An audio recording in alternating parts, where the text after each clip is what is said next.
Disc 6, City. Let's do this thing.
Well, that was for sure another Yasunori Mitsuda composition where the chords threw me for a loop.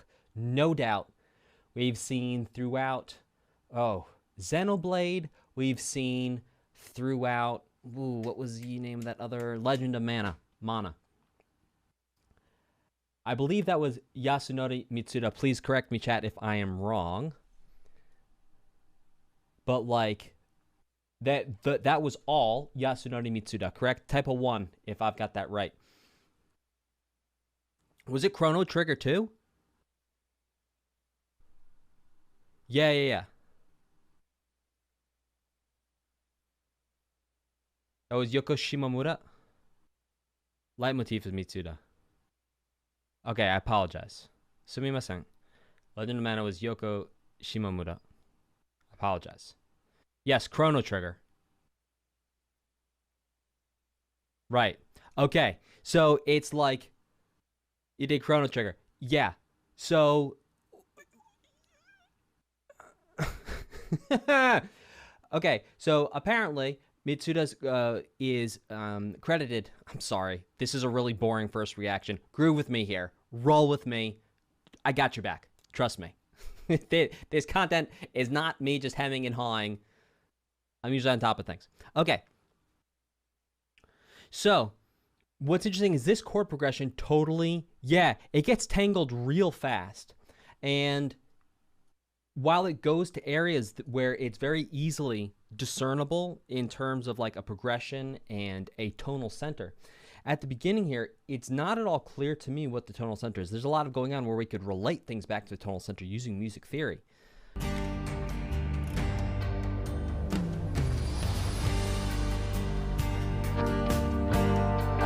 G minor.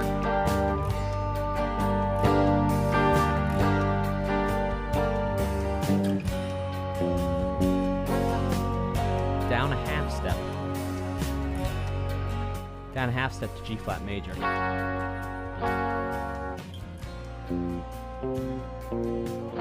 B flat minor.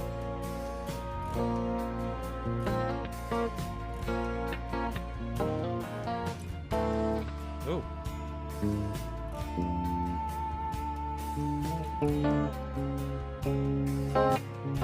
The D minor to D flat major 7 to C minor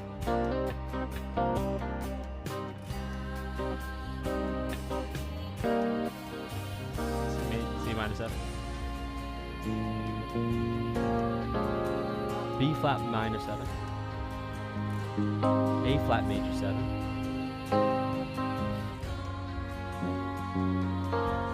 G flat major 7 F minor G flat major 7 again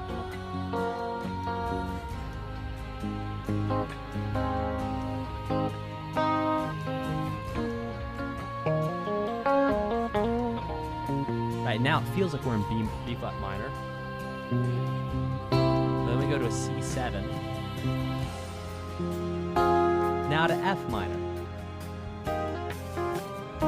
Now here it feels like we're going to be in F minor, but what's about to happen is not at all D minor, right? Yeah. Now we're back to the flat 6, flat 7.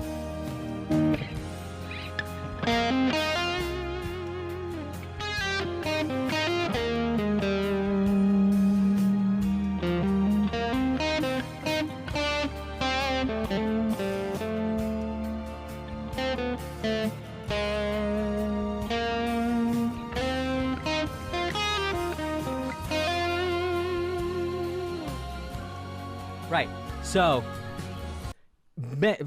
some really interesting things going on with chord progressions here. Just to break down for you, there's one thing that's happening here. Oh, did I? Oh, no, I hit the wrong.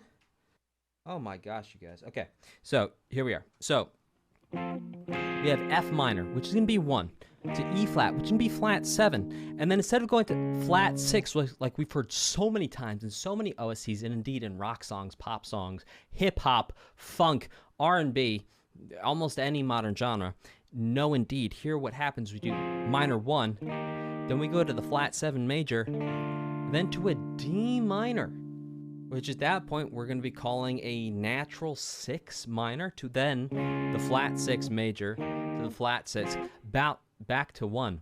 Wild stuff. Wild, wild, wild stuff. Ha! Music and streaming expert, Spencer. Okay, let's check out the night version of this here. Of this here thing.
So what's interesting is that this night version has the same chords. A lot of the night versions we've heard so far in this OST actually change keys.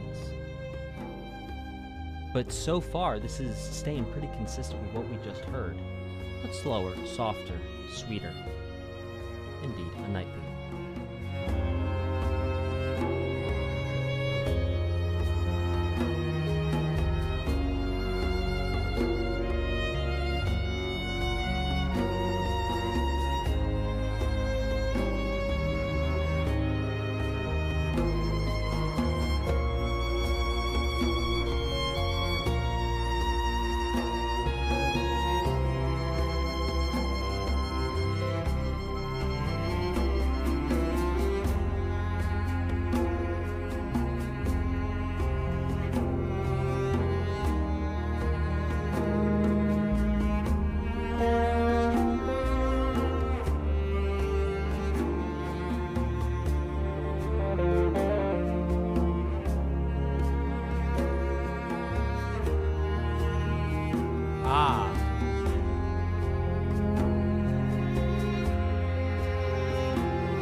Okay, so let's actually go back and talk about this melody here, because we've heard this melody quite a few times.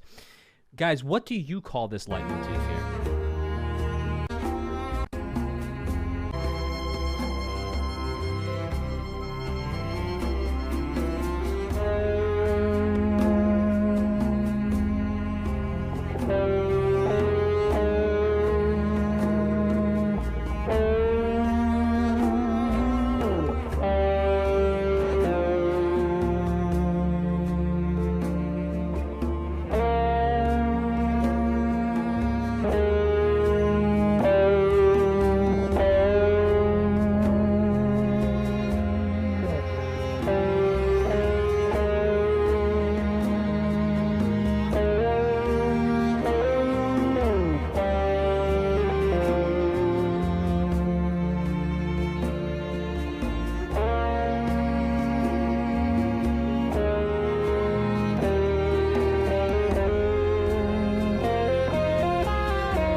Cool stuff. Okay, so we're going to call that the Ouroboros leitmotif. Beautiful. It only took me 6 discs to really lock in on that, but I mean, who's counting? 7. 8. What is counting anyway? 3. All right, here we go on to song number 5, Sailing the Seas.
Let's talk about what makes this feel so majestic.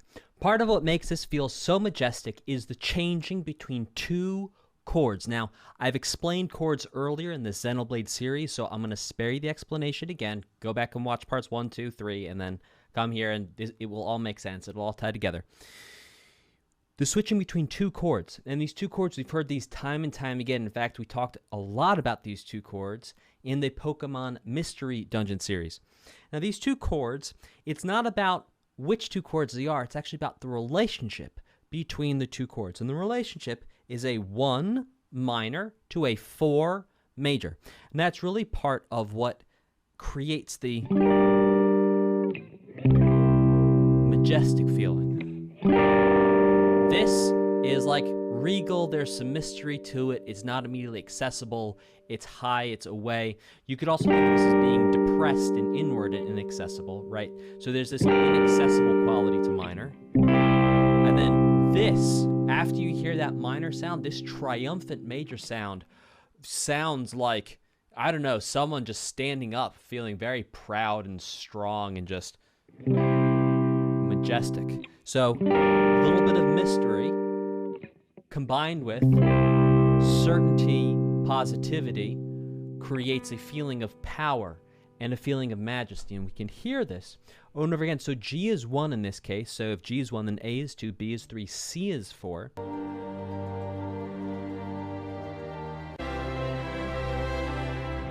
G. C major. And while there was a whole bunch of other things going on in this song, as in everyone, each one of these songs could be broken down over the course of 3, 4, 5 hours. To pick something out and make it immediately accessible to you, that's why this sounds majestic. That's why this sounds like there's so much adventure to be had, or like you are indeed sailing the seas. Okay, let's check out Erythia Sea.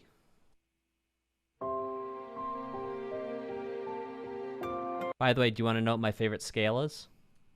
You'll never guess. C major.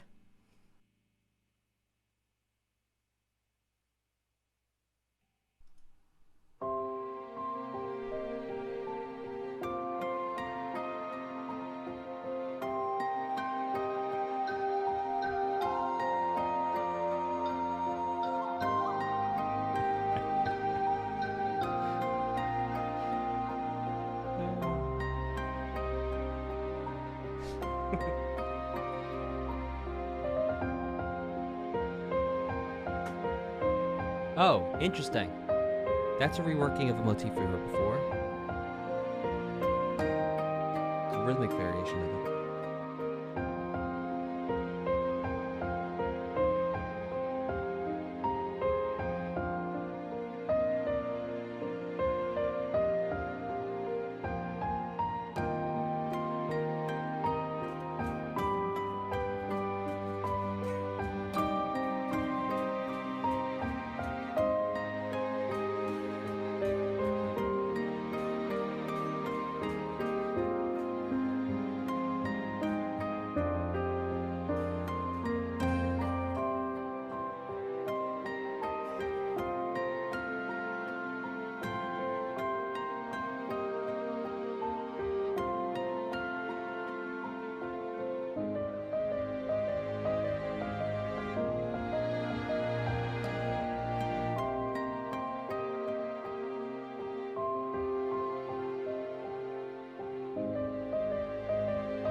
Okay, some very interesting things happening here. I don't know if you saw my face go a couple times. I don't do that intentionally. It's naturally the way I am. Ask anyone who's ever tried to have a difficult conversation with me in my life, and I'm like...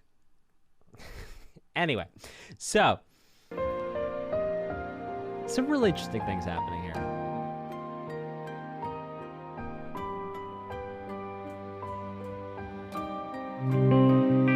C minor.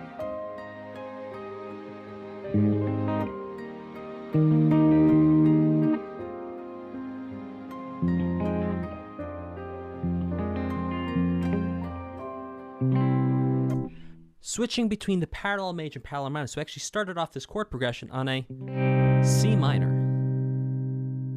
and ended it on a C major. Now, if you happen to have been on this channel during the time, or you happen to have watched the VODs for the Umineko when they cry, we saw a lot of times this parallel major and parallel minor, and also we've seen this in Fire Emblem, I believe, when we saw the person who was a trickster. The three houses, Fire Emblem three houses. And so there's this element of when you mix the parallel major minor in video game music, a lot of times, a disproportionate number of times relative to my experience listening to video game music, which is a not quite as fun of a way of saying that, but also more accurate way of looking at it, is that this parallel major, parallel minor means there's a mystery to be solved. Something's hidden. There's a duality to something. So I'd be very curious whether maybe it's just to represent that you are exploring and finding things, or maybe there's something bad to come. But I'm not entirely sure what this is signifying here. Perhaps you could enlighten me in the chat or in the comments and let me know what's going on in Erythia Sea, that there's either a duality, there's a parallel, there's some sort of something's being hidden from someone.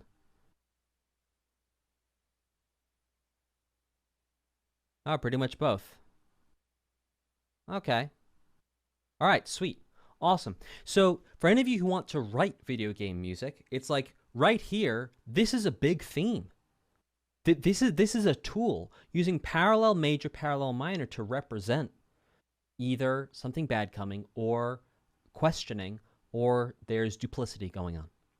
Interesting things. Take that. Let's keep going. Here we have the night version of this theme.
Ha! Unstable chickens, good ears. Good ears, unstable chickens.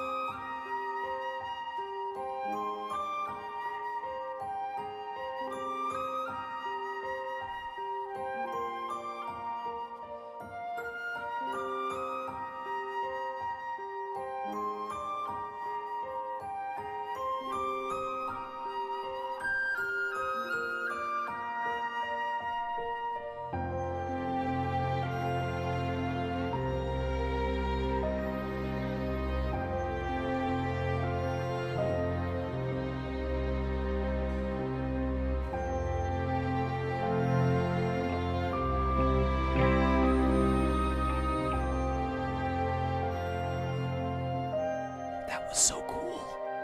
Oh, that was so cool. That was so cool. That was so cool.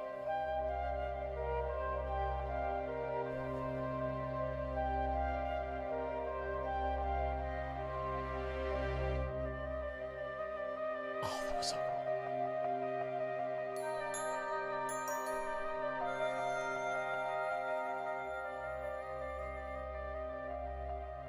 Okay.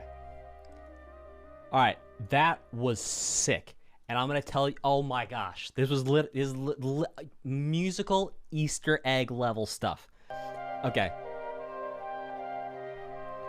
Okay, so what's happening right now is this Erythia Sea Night theme, piece, indeed, is calling back to when we were looking at Erythia Sea, we were doing this minor 1 to major 4, right? In the case of Erythia Sea, we were looking at G minor to C major, a 1 to 4. G is 1, so A is 2, B is 3, C is 4. In this case, C is 1. So C is 1, D is 2, E is 3, F major is 4. Now, it gets cooler than that. So, right here, C minor,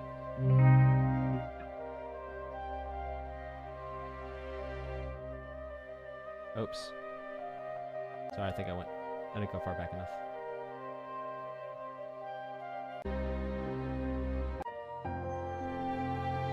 Right, okay. F major, C minor, F major, C minor, F major, C major to C minor.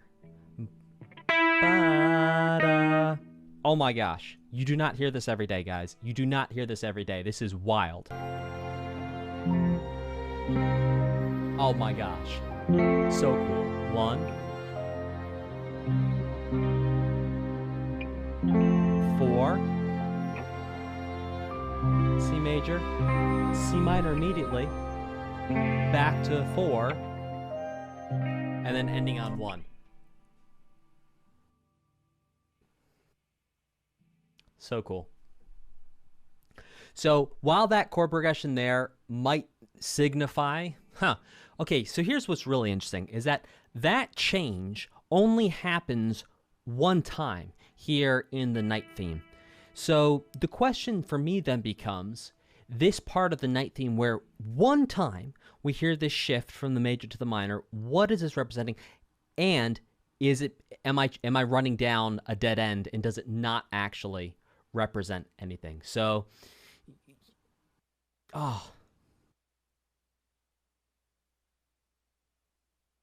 yeah.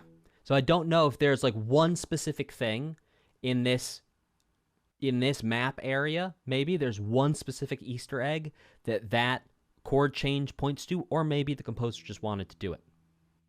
I don't know. Or maybe there's one person you need to go find that's going to solve the mystery of the whole thing, or there's one small thing you need to do.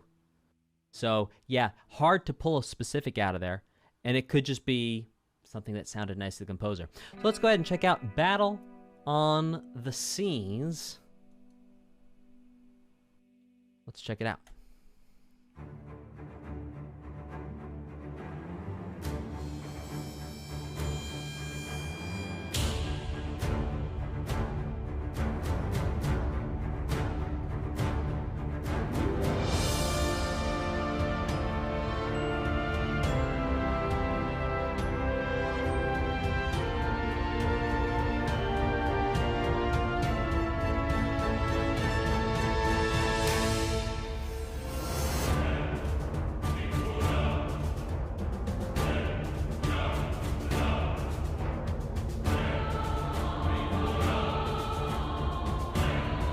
It does sound like Elder Scrolls.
Okay.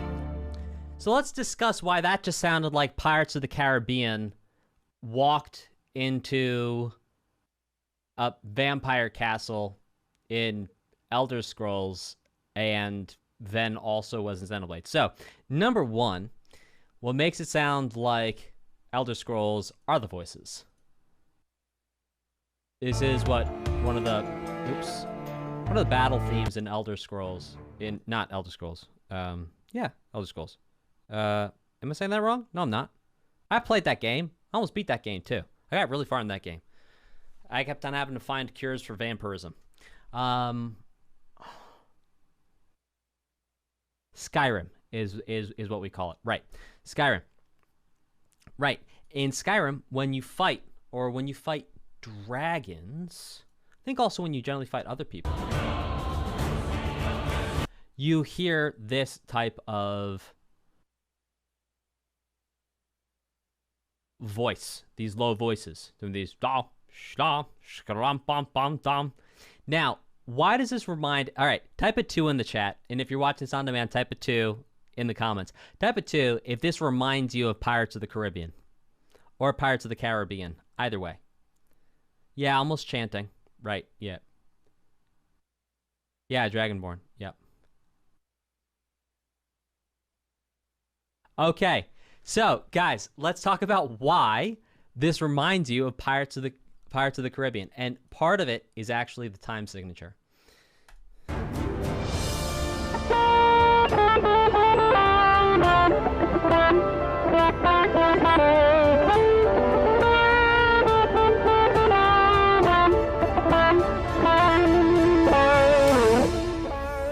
So, that kind of worked. So, 12/8, 6/8, yeah, exactly. It's compound meter. And so, from the way the music is presented to you, that's part of what brings us home and makes you feel like it is Pirates of the Caribbean. Now, in addition to that, the chord progression's a little bit. But here's the thing. If this was Pirates of the Caribbean, it'd be like, oops.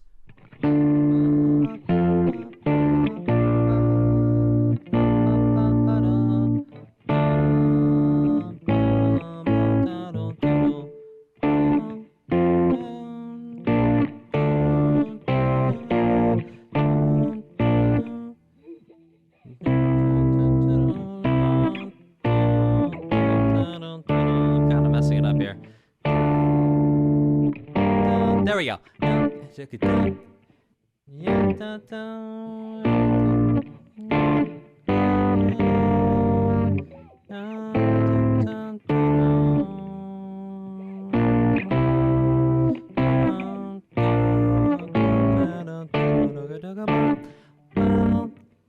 Right. You get the idea. So the chords are similar. The chords are similar. Okay, let's keep this thing going with Malevolent Hollow.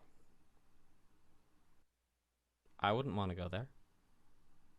Would you?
Huh.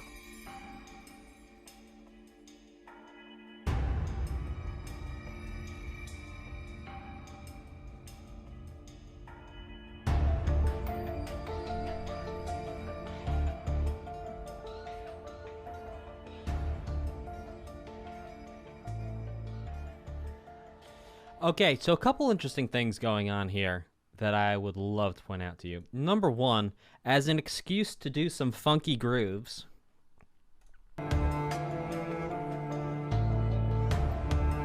we're going to listen to this. I'm going to break this chord progression down for you. So D is 1. C is flat 7. So we just went 1, flat 6, B flat.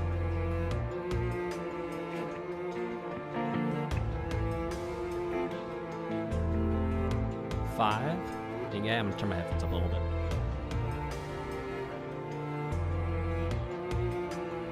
There we go.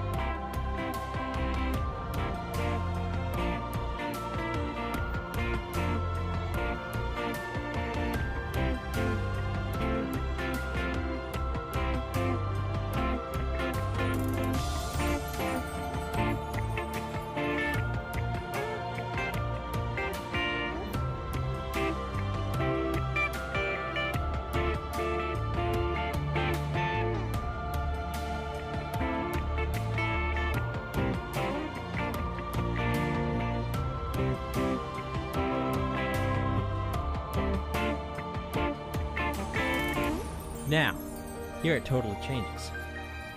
To E flat major, to a flat 2, back to the D minor. So we're testing out new areas here. E flat major 7 again.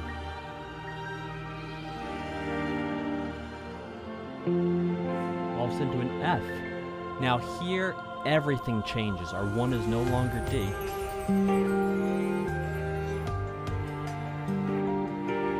1 is G.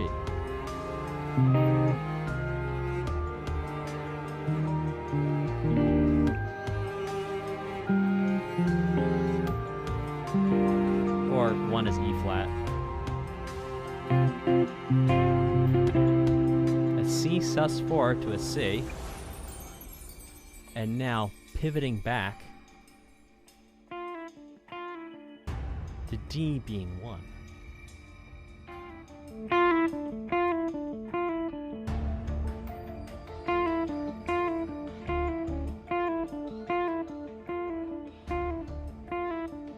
So I'm going to guess some Malevolent Hollow. Look, it's like sometimes I make a guess and the composer just wanted it to sound that way. I'm going to go ahead and guess that Malevolent Hollow, there's two distinct sections of it. Or perhaps it could just be two distinct parts of the music. Or perhaps it's representing the way you are before you go in and after you come out of the Malevolent Hollow. But there you go. Delightful Malevolent Hollow. Let's check out Garte Prison Camp.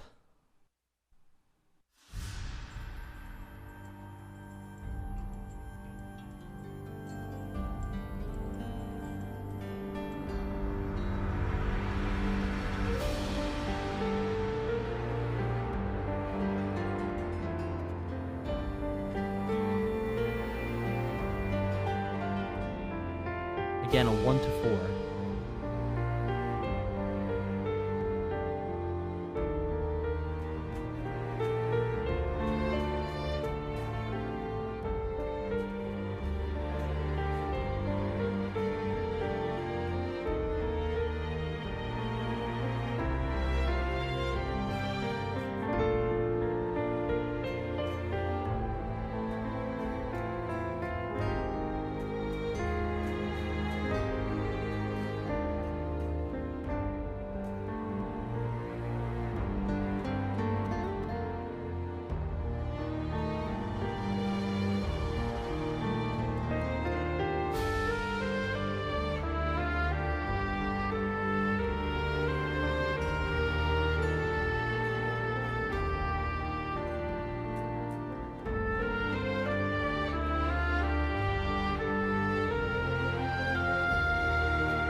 So something interesting about this Garte prison camp is that even though it does indeed sound like a prison camp and it doesn't sound like it's all sunshine and rainbows, it's still, I'm going to go ahead and make an educated guess here, is part of and in the same geographical area as the Erythia Sea.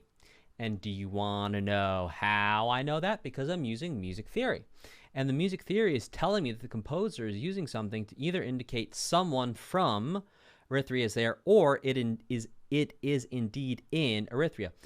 And I'm going to show you how I know this, because you might say, Dan, you've never played the game. How could you possibly know? Well, I'm going to show you and show you a hidden connection that you may never have picked up on otherwise. So let's check this out. And it's actually, interestingly enough, the Easter egg showing us where this is at the very beginning, very end of the song, not at all in the middle. Piece, not song. Okay, so number one, the key that we're in. Our one is G minor, and the very first song we heard, very first piece, we heard for Erythia Sea was indeed in G minor to then a C major. But let's listen here because it gets a little bit more nuanced.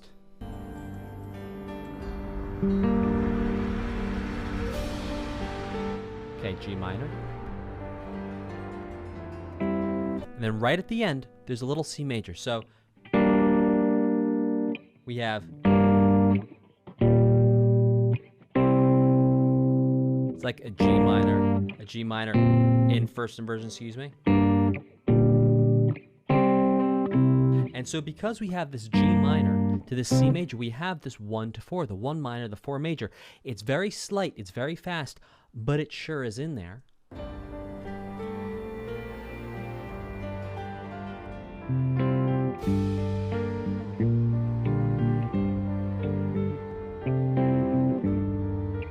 Right, and there it starts to change. We can hear in the beginning part.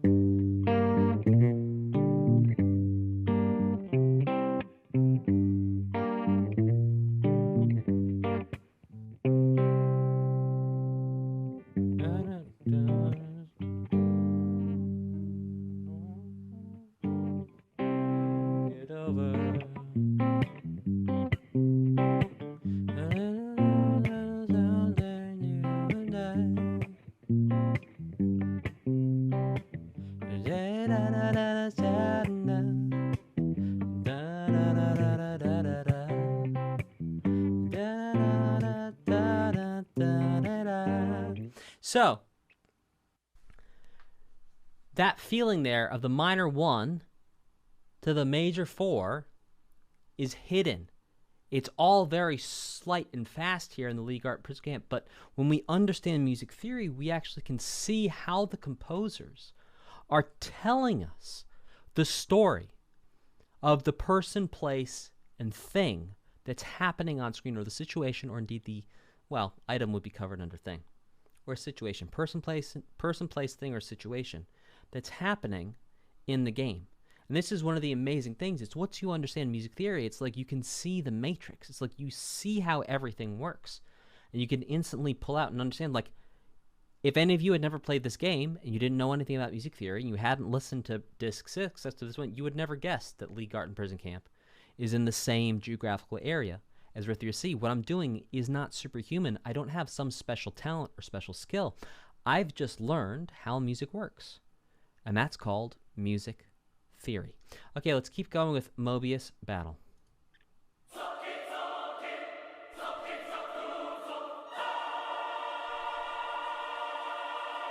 Funky, funky.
come on.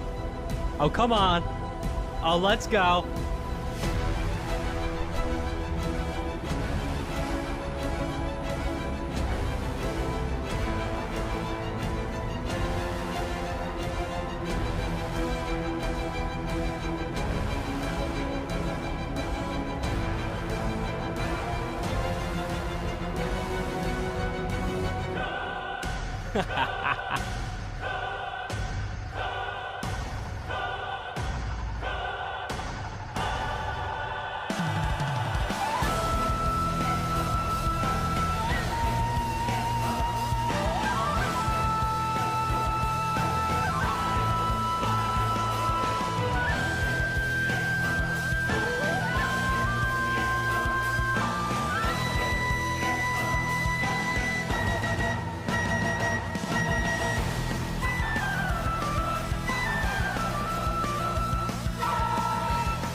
Back me out.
And you go ahead and, yeah, you're reading my mind. It is Megalovania time. Hey, number one.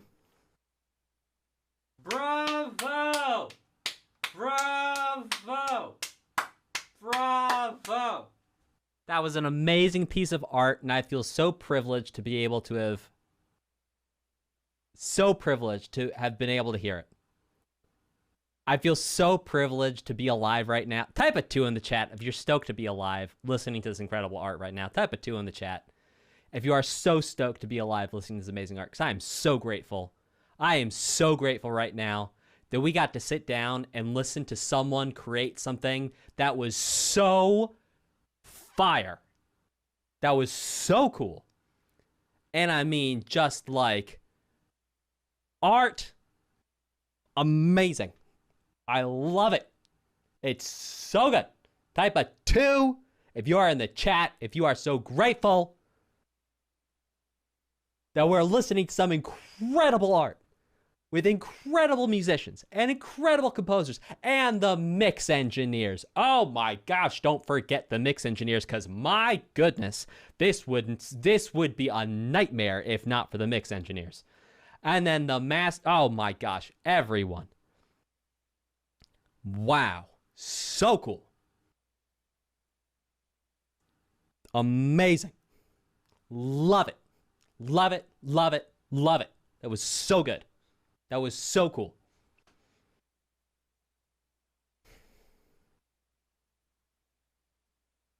All right, now I want to do a Megalovania remix. Type a 1 in the chat for Megalovania remix. Type a 2 if you're tired of hearing Megalovania remixes. Let's see what people vote. Let's see what the people vote. Oh, we got a couple please don'ts. Got a couple 2s.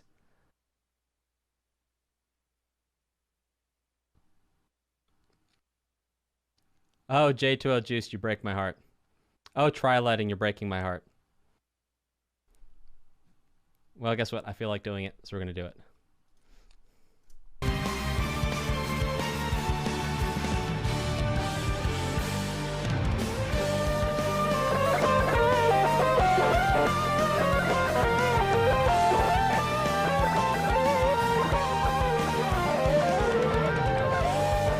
Actually, it doesn't work. Okay, let's keep it moving with that, which is the defeated claim. I should have paid more attention the first time around. I'm sorry. And, oh,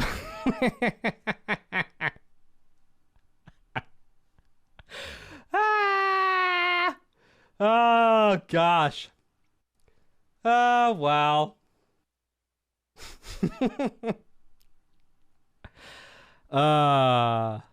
Okay. Yeah, it had a good start. First measure worked okay. But see, the difference is, and I'll explain the difference to you, in Megalovania.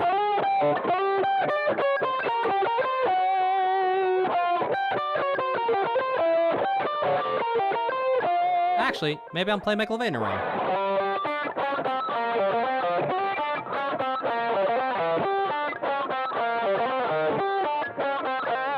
No, I'm playing Megalovania wrong. It does work. My gosh, what a roller coaster ride we're on here.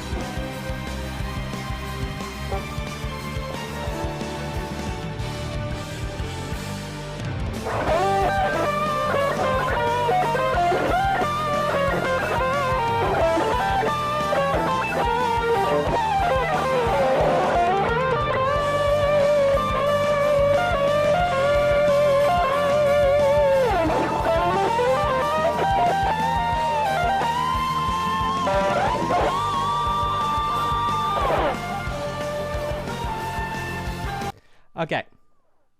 To that which the defeated cling.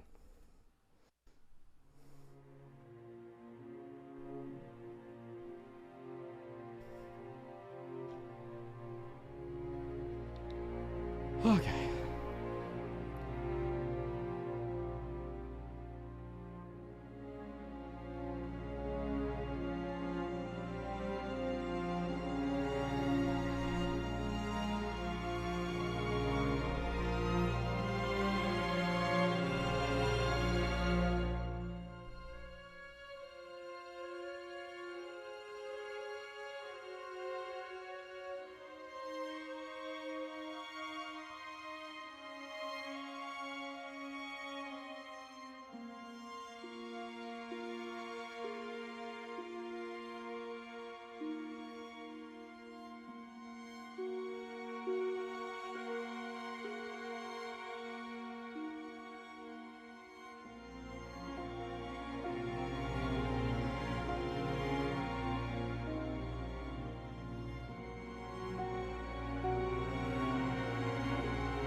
That was beautiful.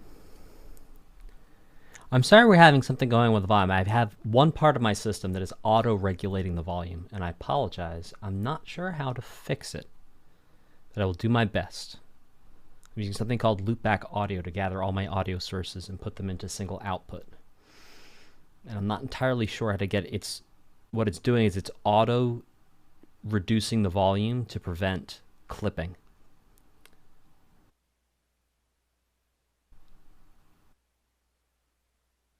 So apologies for that. That was a beautiful piece of music. Quite a change of pace. Quite a shift in gears. Now, if I start shining while we're on this stream, if my face is starting to glitter, it's because it's in the summer right now and it's starting to get hot in here, and I do have a fan on. We're going to keep going with A Step Away.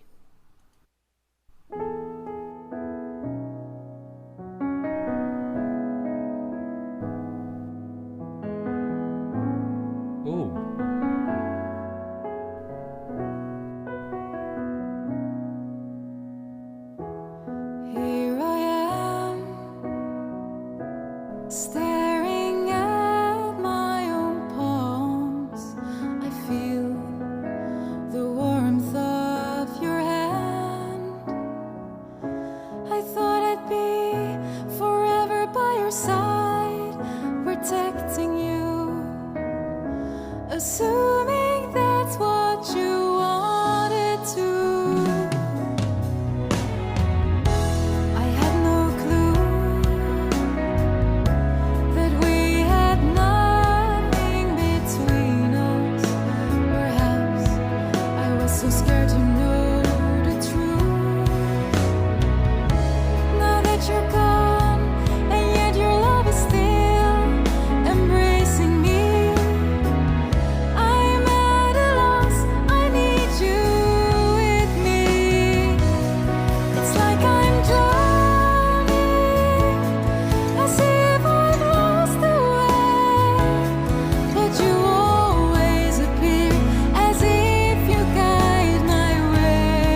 Yes, sir.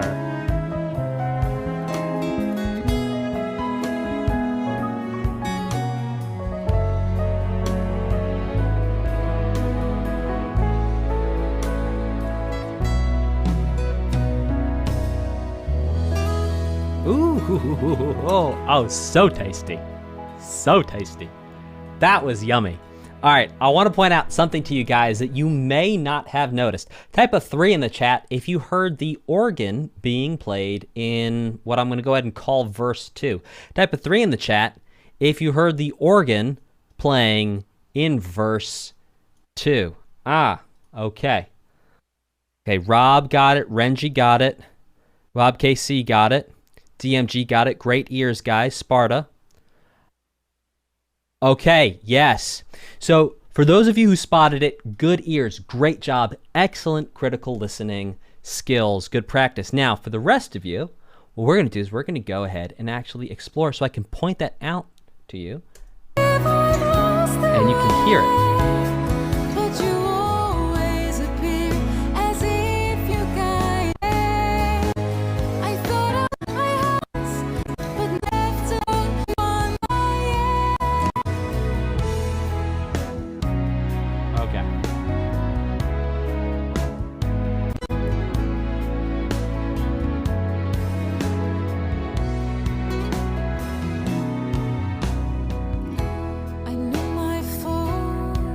Okay, in your left ear.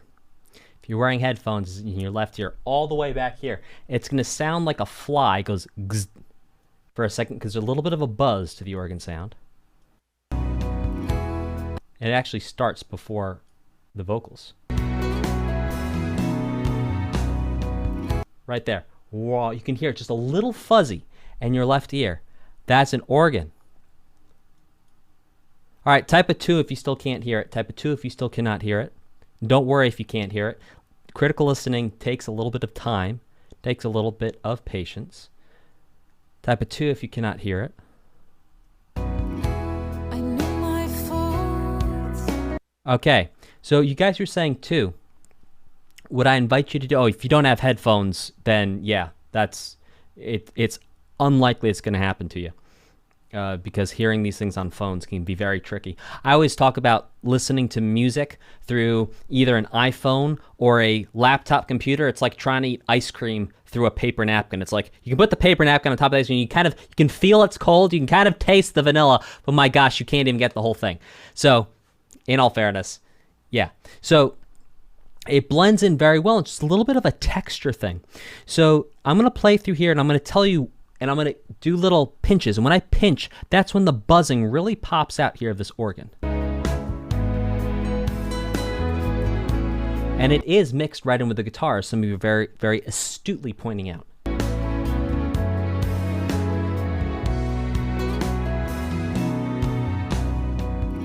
Buzzy.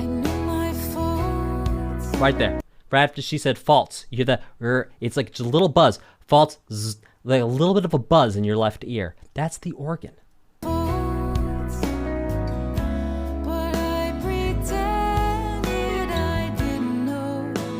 Right there. Oh, yeah. Okay, cool. So if you cannot hear it yet, go back, check this out. Listen to a step away. Start at about 2 minutes and 10 seconds and wear headphones. That's going to help you so much to hear everything that's going on. And then you'll be able to hear right in your left ear. There's like a little zzz, little zzz. And so it's very interesting to pick up these small parts of arrangements because it really is the magic that helps keep a song interesting over the course of the entire song. So a good rule that producers will talk about is having a rule of 4s, that every 4 measures something new should happen. In this case, it's more of a rule of 8s. But there you go. A little tidbit not all of you might have caught at first blush. Let's go ahead and keep going with A Life Overflowing.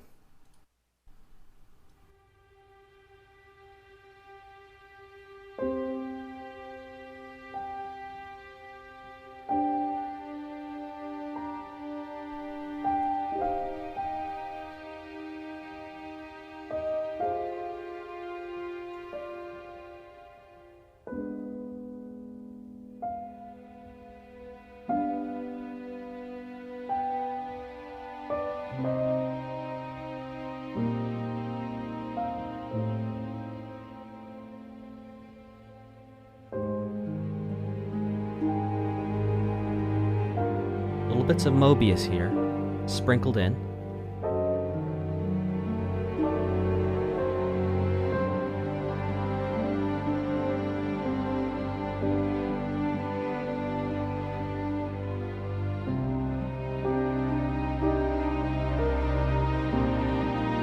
Gesturing at ecstasy of gold.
Huh.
An incredible piece of music. We heard gestures at the Moebius chords. We heard our pineapple, rhythmic, and also melodic gesture here. We call that pineapple. So if you're just joining the stream now and wondering what all these crazy people are doing in a cult of pineapple on the internet, it's not a cult of pineapple on the internet. We just call this particular figure, we call that the pineapple, just to keep track of what it is and just to give it a name. We put it to a vote previously of what we would call it, and everyone decided we would just call it pineapple. Then we also hear the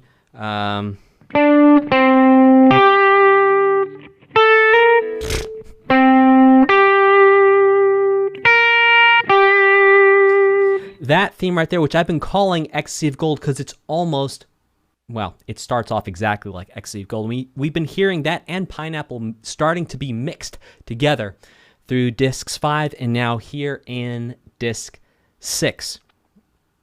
So with that being said, that was beautiful. That was gorgeous. I mean, again, as always, there's so much I could say, but there's so many more songs to listen to. So let's go check out the next one, which is called Homecoming. Let's check it out.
Moebius chords right there.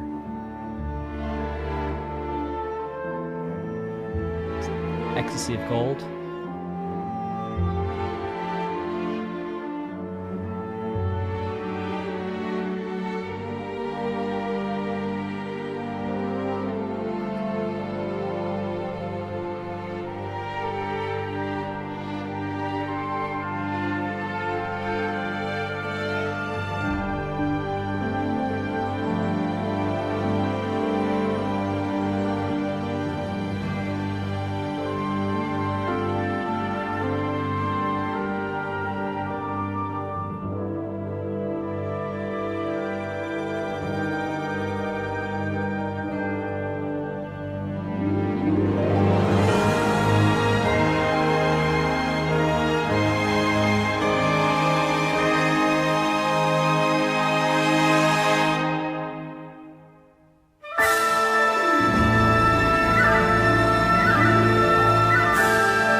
I don't know if it's just me. Maybe you've had this experience too. Rare is the time that I will look at a painting and cry. Rare is the time that I will see a play and cry.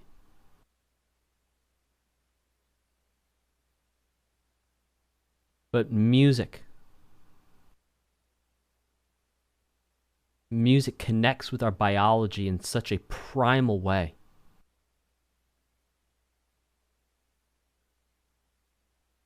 Music is created with series of moments of tension and resolution. You could also think of this as tension and release.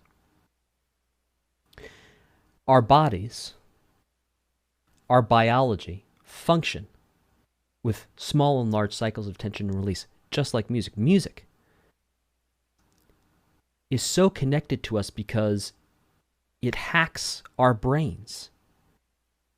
If you think about it, you waking up and going to sleep every night, that's tension and resolution. You being born, you dying, is tension and resolution. You starting a meal, ending a meal, is tension and resolution. Your eyes blinking, open, tension, closed, resolution.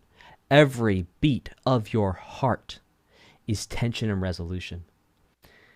And sometimes music rises to the level where it harnesses our tension and resolution, our biology, and it makes us feel things in our bodies that we would never feel otherwise, or never feel without an outside stimulus. Type of 3, if you are so grateful to be alive right now, feeling the feelings that you're feeling, listening to this incredible music, getting to appreciate this art. Type of 3, if you are feeling so grateful, to be able to experience sadness, to be able to experience anger, to be able to experience pain, to be able to experience love. It's such a beautiful thing. It is such a beautiful thing. And moments like this in music, moments like this in art,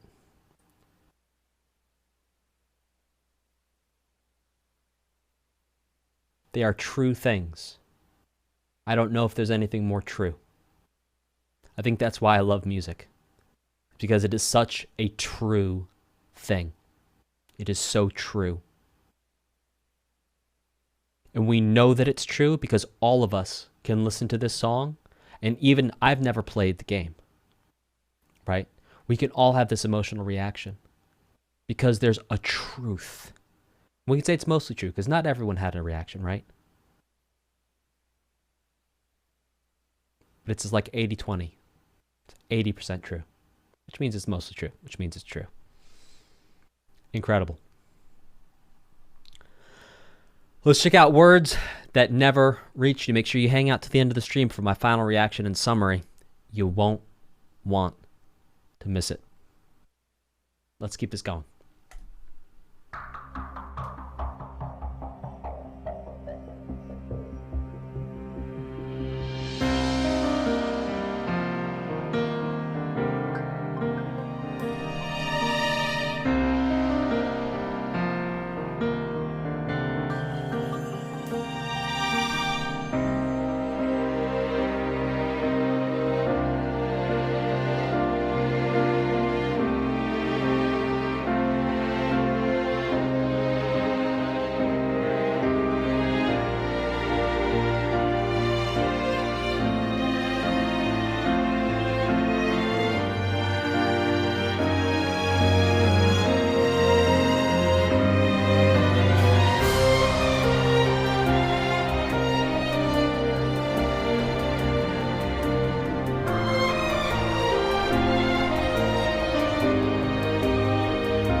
Ha!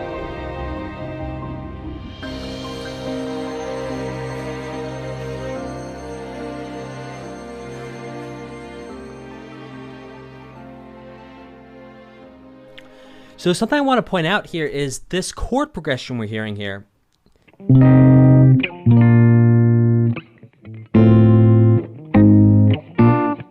This is the same chord progression we've heard. We heard it in Homecoming, I think.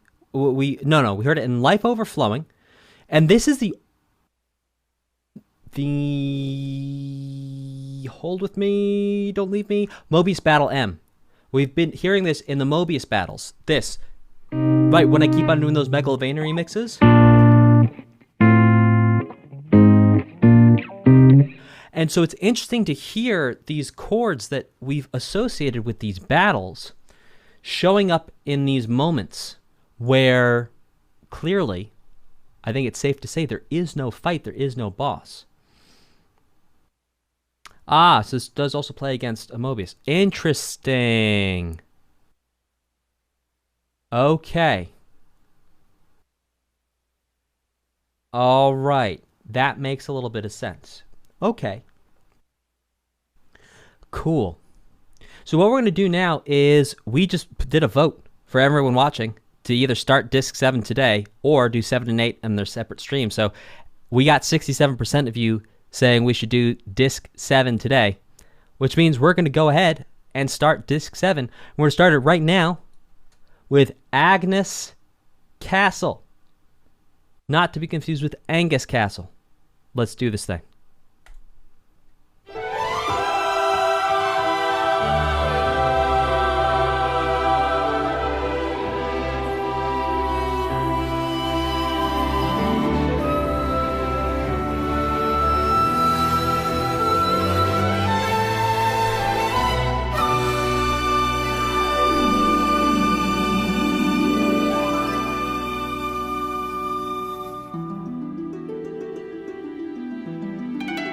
Ooh.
All right, I love that groove at the beginning. That's sick. So I'm going to break down a little bit of what's going on here in the music, and then we're going to compare it to what's going on in the night theme that's about to come up.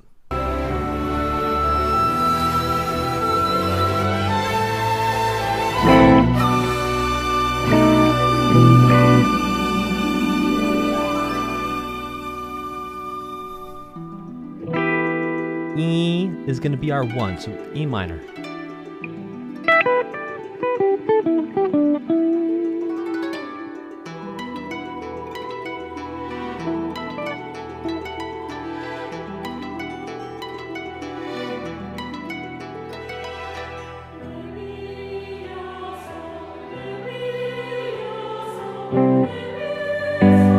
C, G, today, to D, C, D, E minor, C, kind of a D, C, D, E minor, G major, A minor, C, G, G, D, C, G.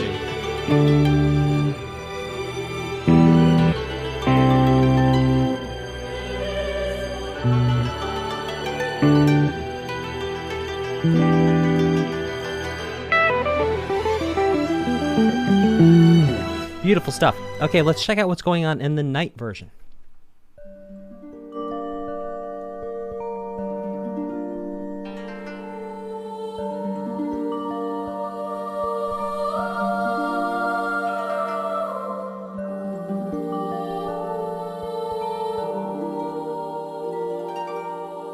Oh, interesting.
Yes.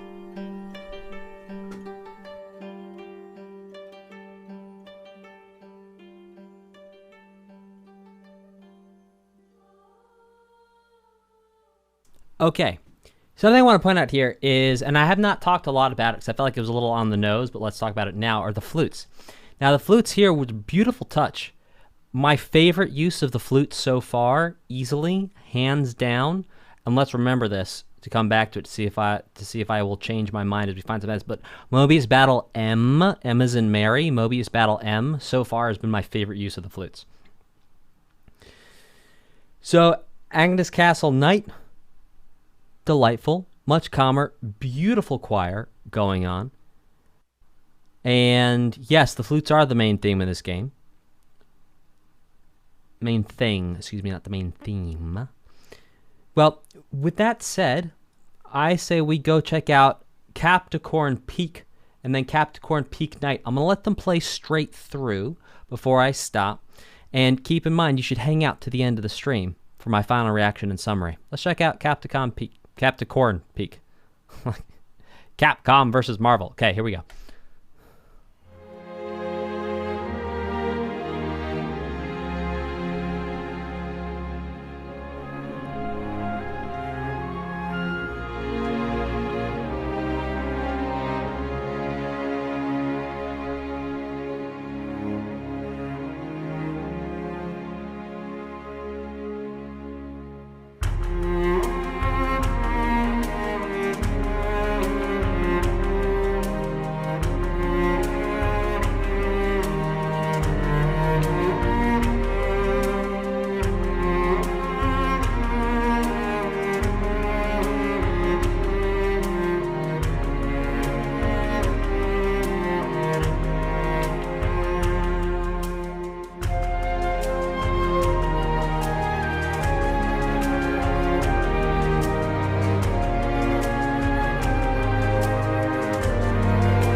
Let's listen through to Peak Night and then compare the two.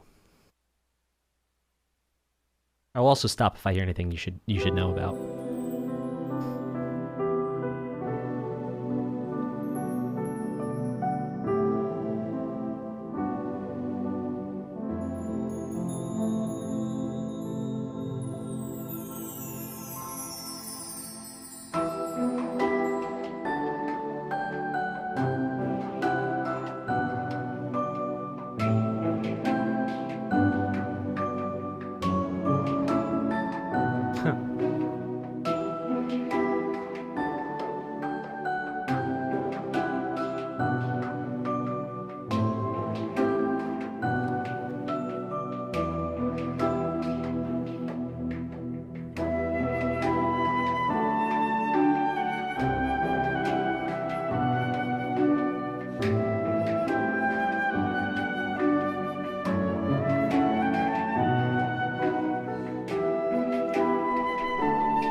Okay, so a couple of interesting things to point out here. First of all, it's the use of the speed of the song to give us the idea of scale in a large mountain. Now, this is what's really interesting, is that when music moves slower, and we don't even need to think about music, compare the movements of, say, an elephant to that of a mouse. If you've ever watched a nature documentary, you see the elephants walk real slow. Sometimes it even kind of looks like they're moving in slow motion, whereas a mouse kind of skitters around, moves very fast. We could extrapolate that even further to say, you know, like a bug, like a fruit fly that kind of like zzz, zzz, zzz, zzz, moves around very quickly all the time. And so we can hear that the speed of the music here is slow, and that even when the drums come in,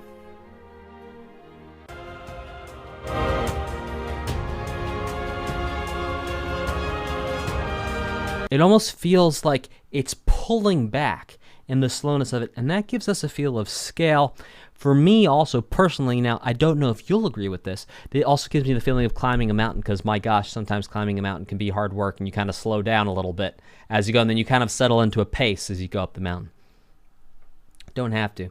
And then interesting hearing that in the night version, we still have the drums, but they are toned down, much more gentle version of the drums, and indeed, nighttime type drums. Let's check out Off-Seer, Miyabi.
A beautiful piece of music, and now would be the time, if not now, when, to discuss the word diegetic, which, if I am not mistaken, means that both we can hear it and the people in the game or movie can also hear it. Like if you've ever seen the beginning of a movie where someone's listening to music in their headphones and you can also hear the music in the headphones, like you and the character can both hear the music.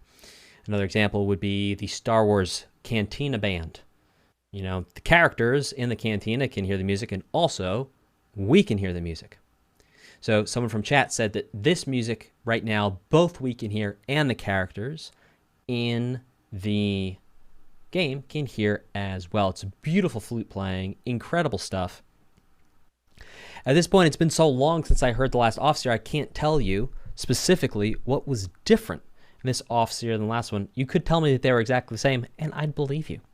Let's check out Feelings Risen to the Sky.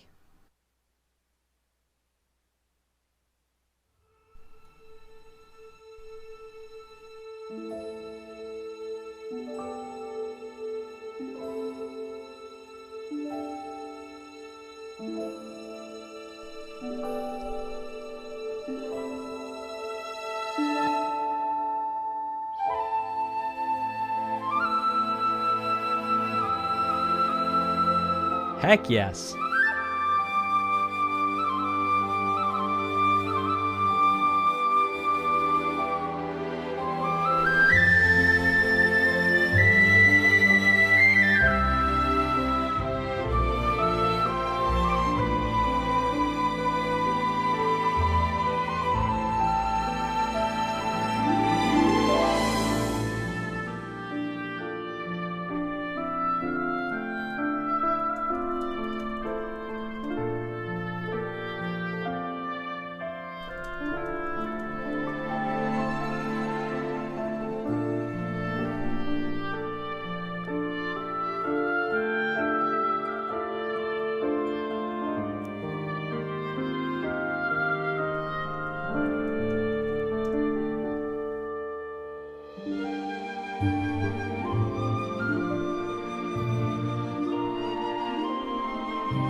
I really enjoy Feelings Risen to the Sky, and perhaps you do too. Let me know in the chat if you're watching this on demand afterwards. Let me know in the comments how you enjoy Feelings Risen to the Sky versus something like Off-Seer, where Off-Seer we have one flute being played extremely well, being played, I mean, at the highest levels of technical ability, also taste, very tasteful.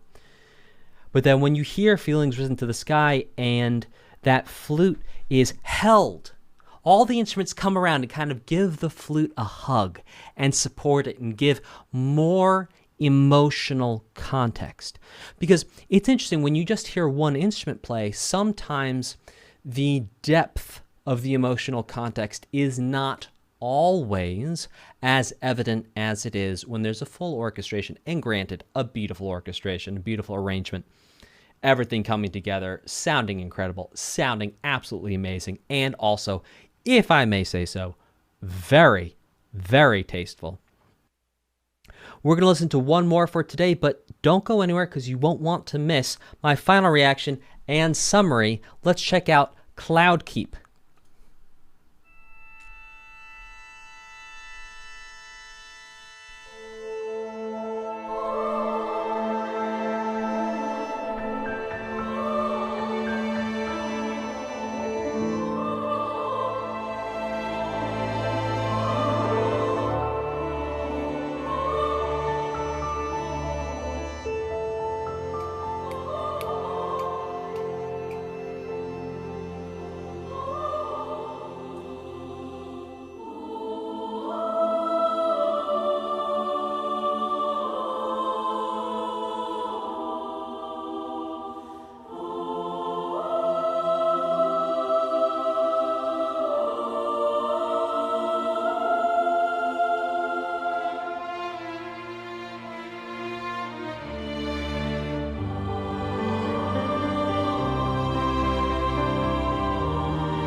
Huh.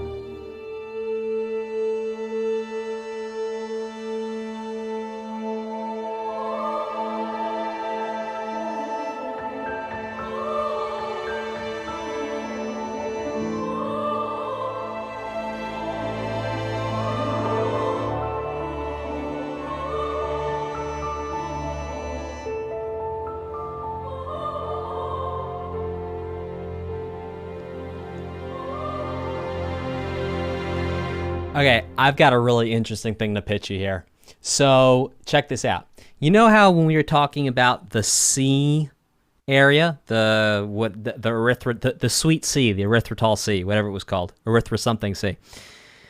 We had a 1 to a 4 relationship, and that relationship was we had minor to major, minor, now to major. Now what's interesting is here in Cloudkeep, and we could argue, I suppose, that a mountain is somewhat the inverse of the sea. I wouldn't say it's an exact 1-to-1, but it is somewhat inverse to the sea. Now, here in this mountain, to give us a feeling of a mountain, we still have a 1 to 4.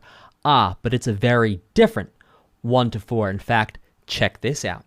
Here's the 1 that we had right now. What key were we in? Oh, yes, E flat. So here's our 1. Here's our 4. Oh, interesting. It's a 1 to 4, but it's actually reversed. So instead of having the minor then major, it's actually major then minor. So kind of, like I said, not in an exact way that a mountain is opposite to the ocean, but indeed we have this flipping and this changing of still a 1 to 4 to represent a certain area. But yeah, oh, sky, thank you. P-I-E-R-A-H is literally helping me over the cognitive finish line, thank you, with the sky being opposite to the sea, which sure, yeah, much better. Thank you. Ooh, limping over the cognitive finish line. Dan comes home victorious. Thank you very much for your help. Right, so it's like sky versus sea. And so, shout out to, ladies and gentlemen, shout out to the incredible, the one, the only, my most amazing cousin, Mungo Spencer, here live in the chat right now. Show him some love. Type an airplane emoji if you're into this guy right now. He's so awesome. He's so cool. So proud of him. He's amazing. He is the best. Type an airplane emoji for cousin Mungo. All right. Guys, that's my last song for the day. We're going to go ahead and wrap this up now. Mungo, great to see you. Love you, buddy. And my final reaction and summary. So my final reaction and summary is listening to this Xenoblade Chronicles 3, we're hearing so many more interesting... Mungo's getting some love. Mungo is getting the love. Yes, I will stream the rest on Saturday. So, look, we're seeing so many interesting connections come up, like the juxtaposition between sky and sea. We're seeing the composers hiding Easter eggs to show us what geographical area we're in, using little music theory tidbits here and there. This has been delightful. This has been incredible. Disc 7, Converging Emotions.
So we heard a couple gestures of our Ecstasy of Gold motif there, just a little bit. One thing I want to point out to you here, which is actually the use of the drum and how it makes the music feel slower and more spacious, paradoxically, by adding this drum element in. Let me show you what I mean. Also, we did not see motif pineapple in this entire piece of music. So,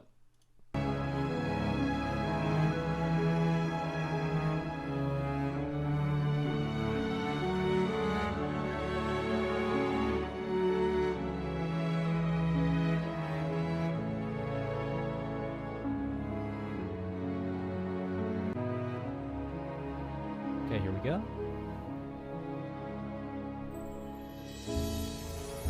All right, did everyone just hear the gong, gong? Type a 2 if you heard the gong, gong of the drum right there. I'm going to pull it back, make sure you can hear it. Listen to that again. Right there, type a 2 if you could hear the gong, gong of the drums. I'm going to play it for you one last time. We only heard one there. Should I pull it all the way back? Okay, here we go. There we go. Gong gong. Okay, so check this out. We're only ever going to hear these drums what feels like every 2 cycles. So this could be in 6/8. I really think this is in 3/4. And so we're going to hear the drums every other measure. So check this out.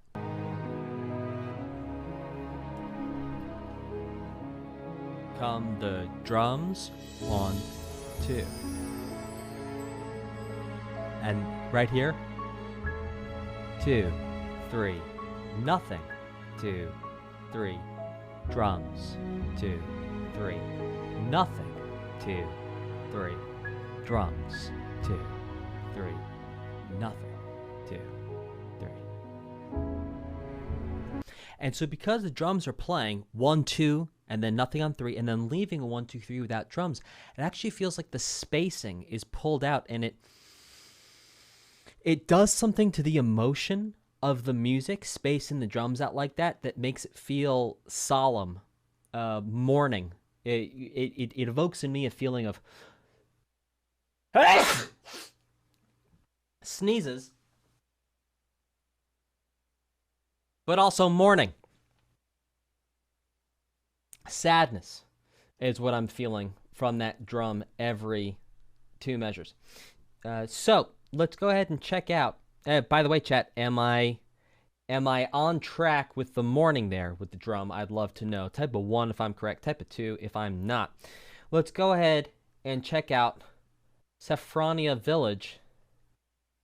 Interestingly enough, does not look like there is a evening theme for this, just a day theme.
Those of you wondering, no, I did not bring a 24-karat gold bar.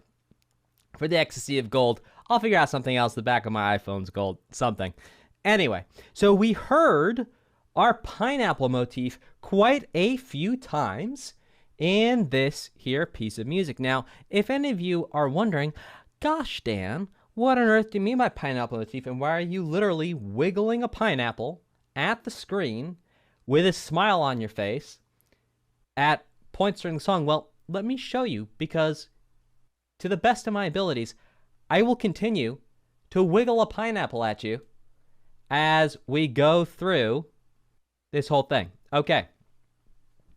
Oh, Cayman's like, Dan has an iPhone. I have an iPhone 8, yo. I am, like, vintage. Yeah. I am super hip and vintage with my iPhone 8. Okay. Okay. So, pineapple is any time we have or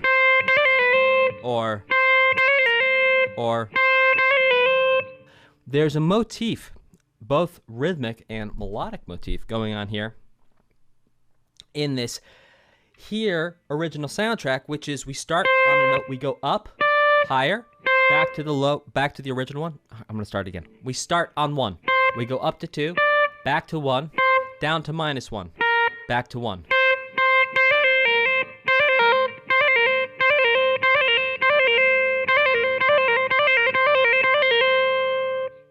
And sometimes it's different.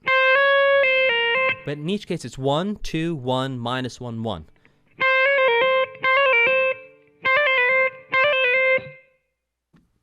So we're calling that motif the pineapple motif. Now, it wasn't my idea to call this the pineapple motif. You, good people, you, my dear subscribers, those of you who are here watching live right now, you actually voted to call this the pineapple motif. So, in a way, I don't know. You asked for this in a roundabout type of way. Let's go ahead and check out Off-Seer Cries. I have a feeling we're going to need the pineapple.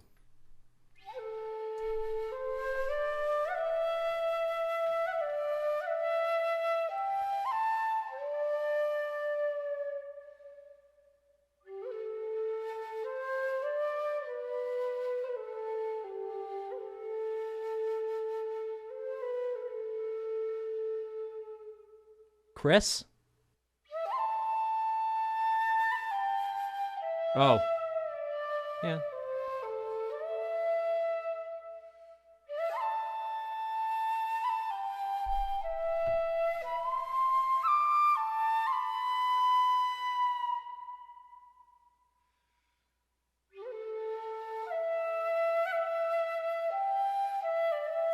Ah, ecstasy of gold right there.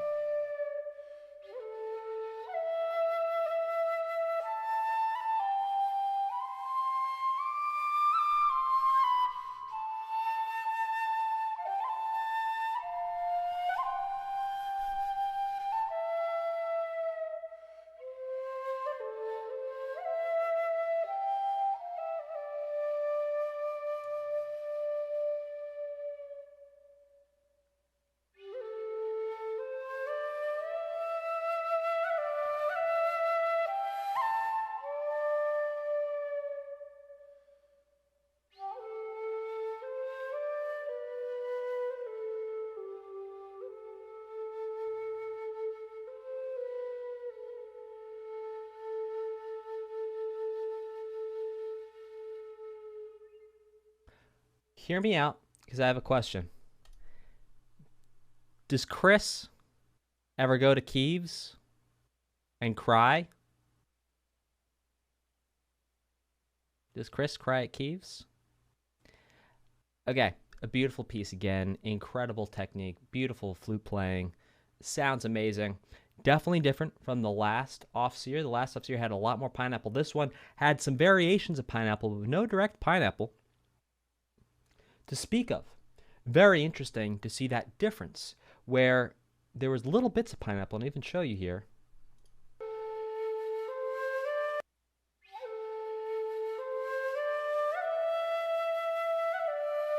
Right.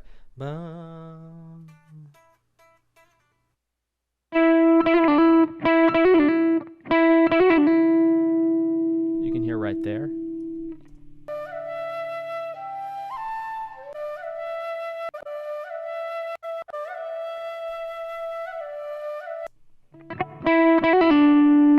But it's not coming back. Instead of coming back to 1, it's going 1, 2, 1, minus 1. And staying on -1 instead of coming back to 1. Instead of... You hear the difference? Type 2 if you can hear the difference. Here's ending on -1, which is what Chris was doing, whereas typically when we've heard pineapple before, it actually ends back on 1. Type of 1 if you could hear the difference. Sorry, type of 2 if you can hear the difference between that and this. Yeah, big difference. So this actual way of differentiating person, place, or thing, character, etc., as we go along, hearing that we're taking a version of pineapple, but actually, well, technically speaking, you could say truncating the motif by removing one of the notes. Instead of coming all the way back, ending on the -1. Let's check out feelings upon this melody. How cool would it be if it was Off-Seer Chris harmonized with like a whole bunch of things?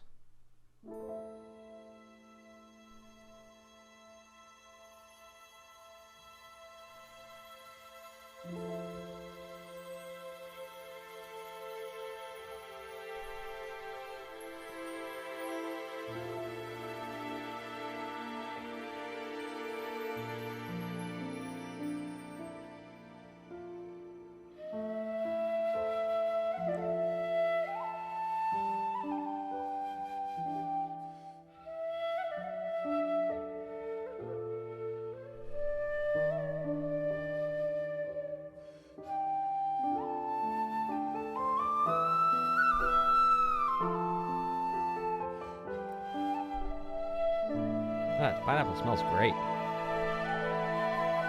Ooh.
Gold.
Beautifully lyrical piece of music. Sounds incredible. So much emotion there. Gorgeous, beautiful, amazing. Oh my gosh. You know how much work went into this? Like, so much.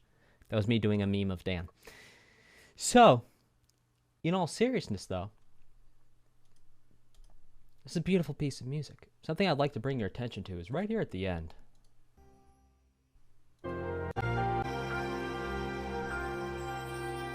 Are those bells. It sounds maybe to you like reindeer bells, but we've heard throughout many different Japanese created original soundtracks here on this channel that there's actually this whole ritual within Shinto where they use bells like this. So quite possibly it's a reference to that right there.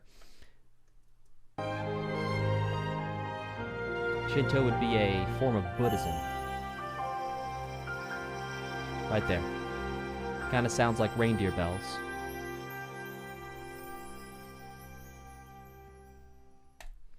And it's a very interesting, culturally, significant element of the music that we might not necessarily think to add into such a butterscotch pie. That being said, let's check out Fort Ouroboros.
Oh, missed it. That was a false pineapple.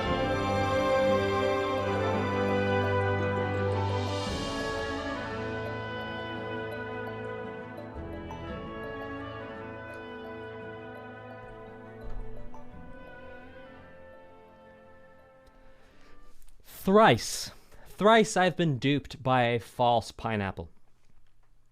Okay, let's check this out.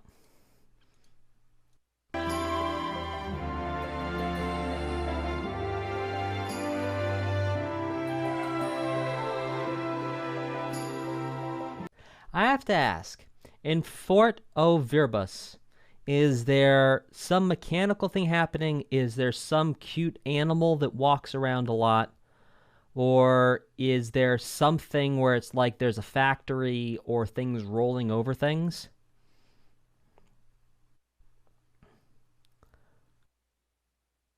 Okay, a lot of machines. Okay, mechanical and factories. Okay. Does anyone want to know? Yeah, cute and yeah. Well, I'll show you my reasoning. Okay, machines. Okay. Lots of machinery. All right. Does anyone type a 1 in the chat if you want to know how I figured out this had to do with machines? Behave, try lighting. I behave. Okay.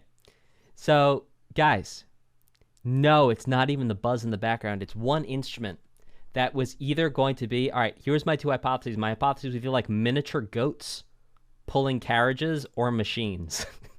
These are my two options I had. And let's see if I can show you where this is.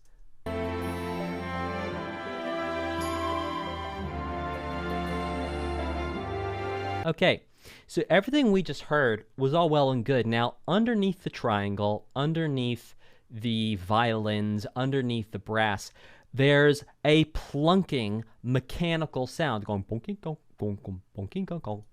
Listen to this.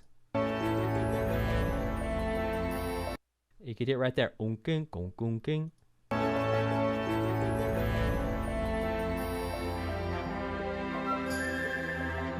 It's very quiet.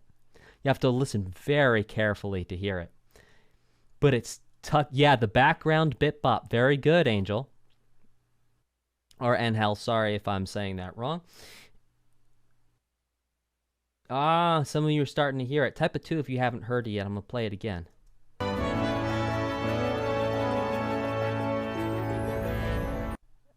We can hear it better than the beginning. Yeah. This right here, it's like almost Wakanda, but not quite.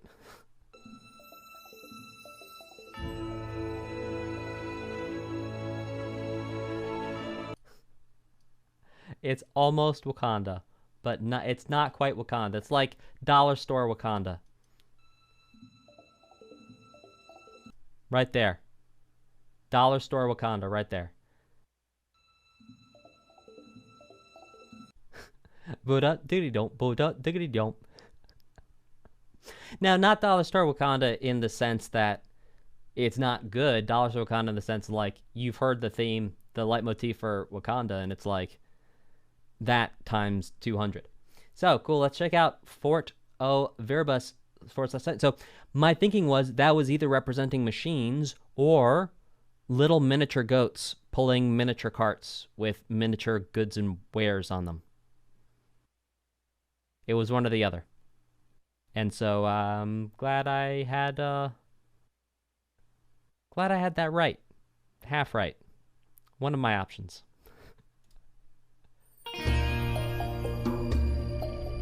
And here you can hear it very, very clearly. That same sound is now turned up quite a bit.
So some interesting ideas here.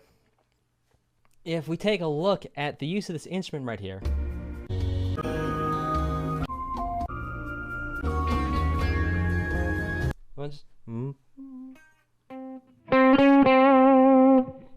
Play it for you again.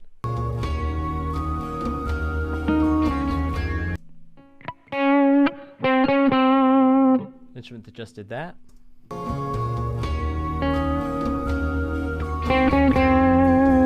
Now, I'm not going to play it this time. I'm just going to let the instrument play. So this is supposed to be a sitar, but what we're hearing here does not sound to me like, in fact, a real sitar. It sounds like a synth-tar, or indeed perhaps a effect where a guitar is being made to sound like a sitar, or indeed a keyboard being made to sound like a sitar. But the sitar is a really cool instrument. It comes from Indian classical music from the country India. And if you want to check out more about the sitar, I highly recommend checking out a guy called Ravi Shankar. Really cool, really awesome at playing the sitar. And yeah, some really excellent stuff. So let's keep rocking and rolling with a quick joke I would like to share. This is not my joke. This is Nathan Campbell's joke. Why are calendars so rare? Because their days are numbered. Very good. Thank you, Nathan Campbell, for sharing that jest, that jape with all of us. Let's check out Elaice Highway.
Okay.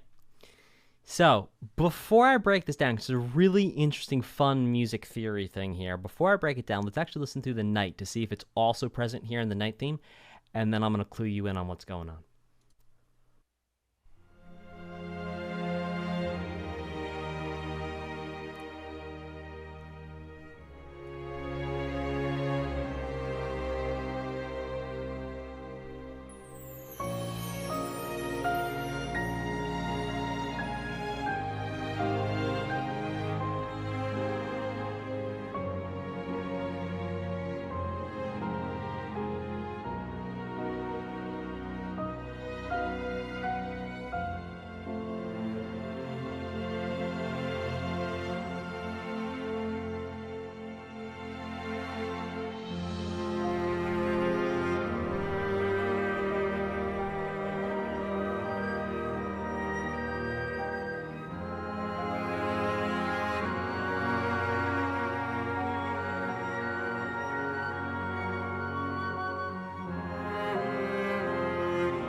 Okay. Check this out.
Okay, so Elaice Highway starts off with F minor being 1. So F is 1, and the quality is minor. Now, through a series of, again, fascinating chord changes,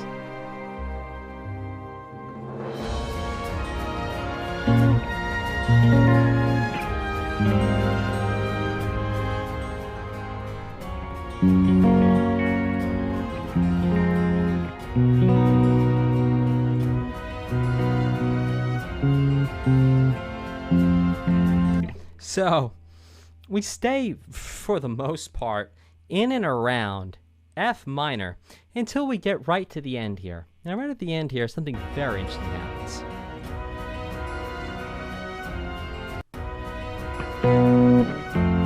First, we go to a B major, which is relatively uncommon. Well, it is not from the key of F major, or minor indeed. And so, relatively off the beaten path for having F be 1. Then what's really cool is then we go to F major.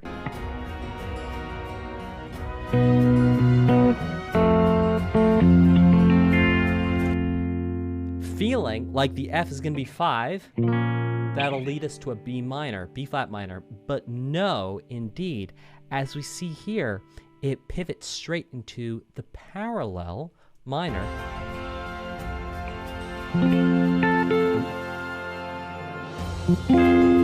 And all of a sudden we're back in F minor. What a fascinating, fascinating chord progression. So cool.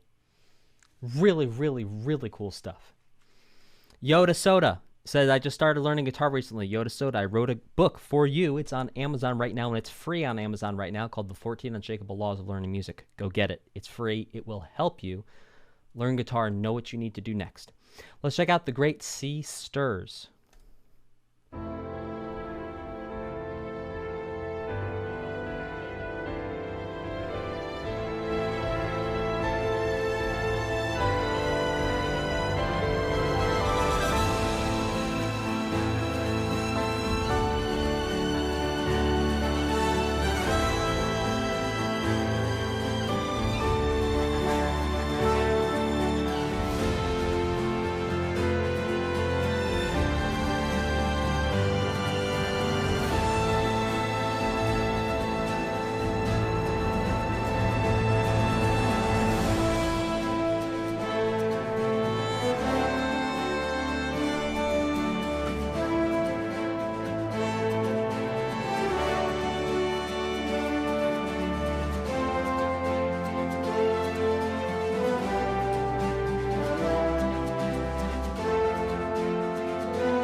Oh, yes.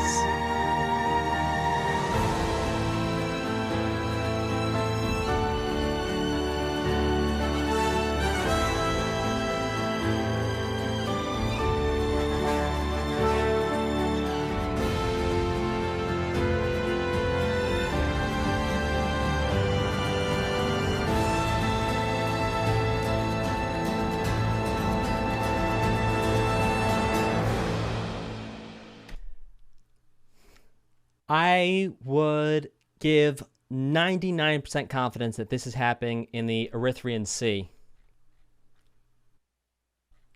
Not just because you can say, well, damn, that's easy to extrapolate because we only really had one sea we talked about surrounding this OST. But here's the thing. I can give you 99% confidence this happens in the Erythrian Sea because of the music alone. And I will show you how. So, the music is actually showing us that this is happening in the Erythrian Sea. And this is happening, and I can tell.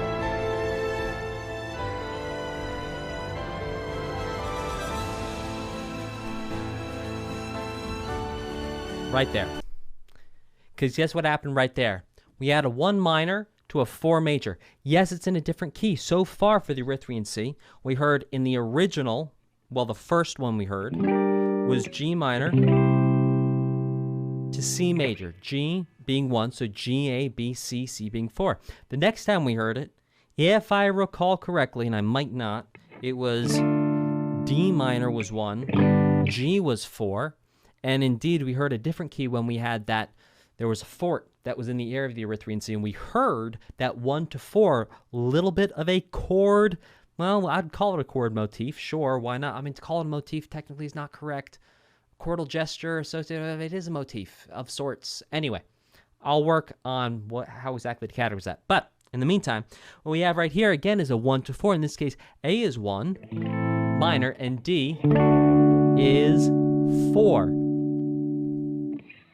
Yeah, well, boastful toast. We're focusing every time I've pulled this out, I've been focusing on the chords. So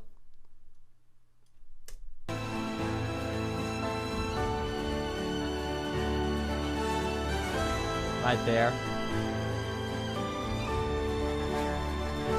2 times back and forth, 1 minor to 4 major, 1 minor to 4 major. Super cool stuff. Okay, so that's how I can tell that the Great Sea Stirs is actually still happening in the Erythrian Sea, and how you can tell too, using an amazing thing called music theory.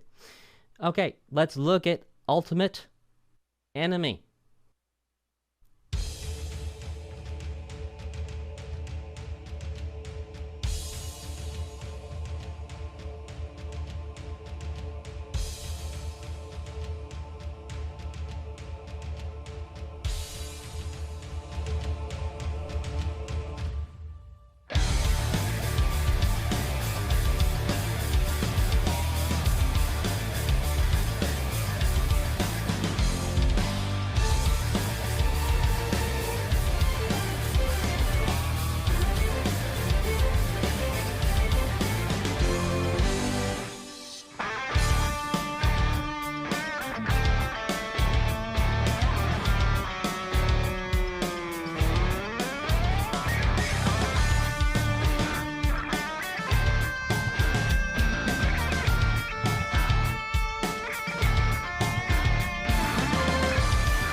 Okay.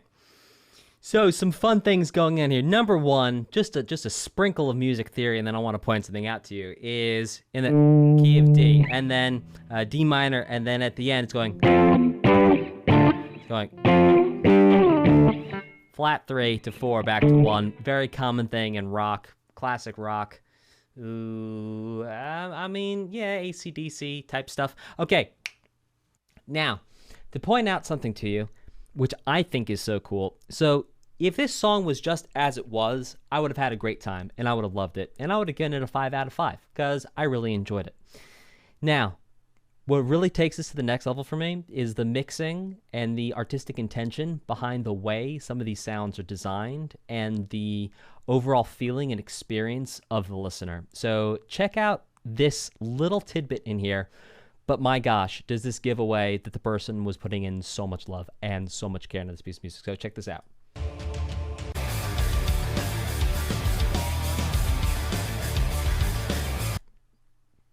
Okay, now, in your right ear, it's going to sound like, I don't know if you've ever seen like when people put seashells as like wind chimes, so it doesn't actually make a chiming sound. It kind of makes like a clishing sound, if you will. Listen to what's going on in your right headphone right here. It's all the way back here. It's not a guitar. Type a 1 if you can hear it.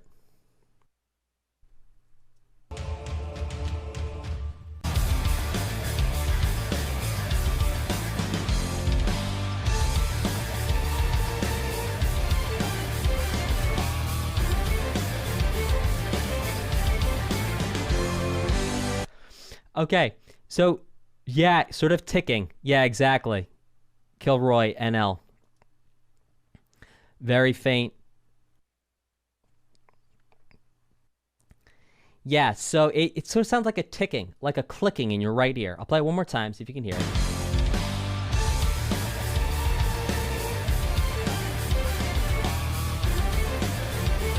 Like, that detail being put in there, love it. Because that adds a totally different flavor than if this was done like just for rock, which you can hear tunes like this just done for rock. Like you listen to, oh, I don't know. This reminds me of the album Metallica did with the San Francisco Symphony. Whereas like you could hear these metal or rock for some of them songs and these strings on them, but then having that extra little clicking, ticking sound makes me think that the enemy is most likely a machine, and yeah, some really cool stuff. Or the enemy is like a crab with like pokey claws, and it goes would be my two options. So far today I've been giving mechanical, or it's been mechanical or animal. So we had mechanical or miniature goat, now we have mechanical or crab. Apparently it's not a crab, but there you go. Shimmering scales. Well, okay. All right, well, let's check out Brilliant Wings.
So first of all, that was sick.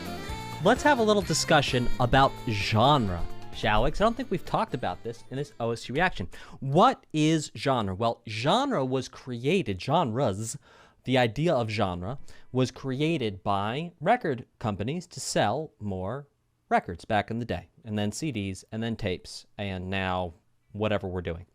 So, to call this jazz, in my honest opinion, would be incorrect. To call this funk fusion jazz, maybe, is leaning a little bit more towards pop. It makes me think of a couple things. Number one, disco. It's very disco-inspired, very funk-inspired, you know. It sounds like the 80s, and it sounds like two different parts of the 80s. It sounds like the funk disco part of the 80s, and then it also sounds like some jazz that was going on in the 80s. In fact, if you go back and you listen to a fellow named Dave Sanborn, a saxophone player, you will hear a very similar style of playing the saxophone. Maybe not exactly this way. Obviously, we've evolved a bit in the, 40 years since the 80s. But you can hear a lot of the influence here, and indeed, you can look at people who were playing with Dave Sanborn, like Hiram Bullock on guitar, and look at that whole crew, and you can hear that it is very similar to many different 80s genres all put together. This was absolutely delightful, absolutely delicious, and I loved it. So again, check out Dave Sanborn on the sax, and you'll hear a little bit of what I'm talking about. Okay, let's keep this thing rocking and rolling with Kaleidoscopic Core.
Oh, I remember this.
I can honestly say that the guitar solo in the middle and the guitar solo at the end, guitaristically, my favorite things so far in this OST. I mean, dude, if you're gonna do a guitar solo, my gosh, it should be like, let's just listen to, I just want to listen to M Part one time because that was brilliant. It was brilliant. And like, oh gosh, guys, so it's like the emotional difference between the guitar solo in the middle and the second guitar solo is like, oh.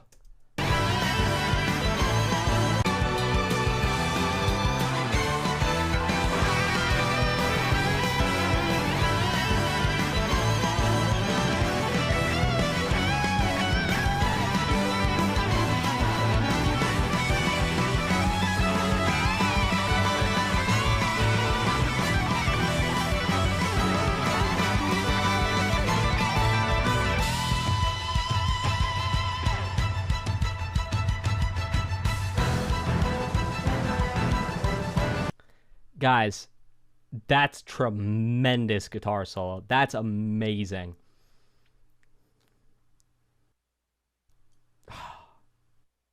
That's like some good 2020s guitar playing right there. Like, really. And, you know, some guitar players are like, yeah, well, we don't tap. It's like, yeah, but what if it sounds really cool if you tap? And also, I don't know the size of that person's hands. That might not have been tapping. You never know. Okay. Yes, the Xenoblade Chronicles 2, I recall there was a vocal song with this melody.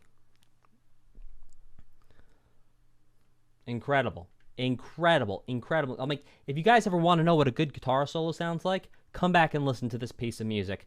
This is what a good, well, good guitar solo is so broad. A good rock guitar solo. Wow. Like, really. Really, really, really. Incredible stuff. Incredible stuff. Let's check out Origin Ascending.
Gold.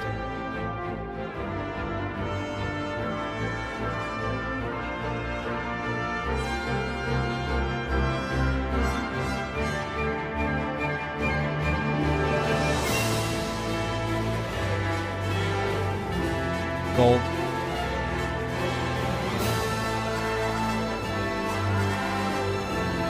Gold again.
Gesturing at the gold motif at the end there and all throughout.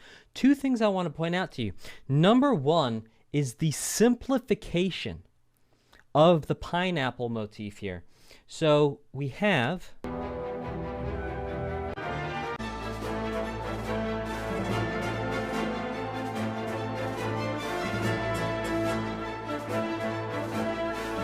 right there, when it's going... instead of... whereas before, listen to this.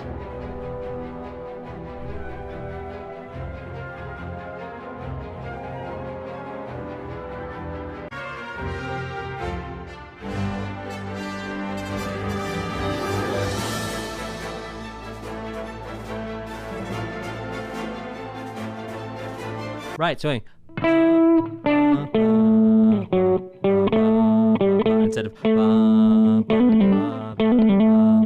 you see how it's a simplification of it? It's taking the idea of it. It's like instead of calling me Daniel, calling me Dan. It's like it's still my name, but it's a lot shorter and it's a lot more simple. So it's going. It's going. So if you recall, in our pineapple theme, we're going 1, 2, 1, minus 1, 1. Now here, it's just going 1, minus 1, 1. So it's simplifying the whole thing. It's going 1, 2, 1, minus 1, 1. It's going 1, minus 1, 1. It's cutting out the whole movement to 2. So in this sense, we can think of this as being a variation on the motif. In fact, it is one of the ways you can actually... we call that truncation, kind of, sort of. I would more call that simplification because it's still spanning the same amount of time. It's just including less and fewer, I should say, fewer notes. Now, the next thing I wanted to point out to you was around here.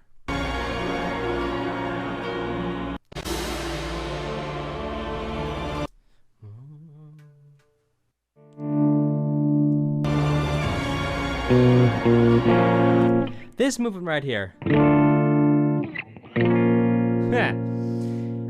Type a 2 in the chat if when I play this,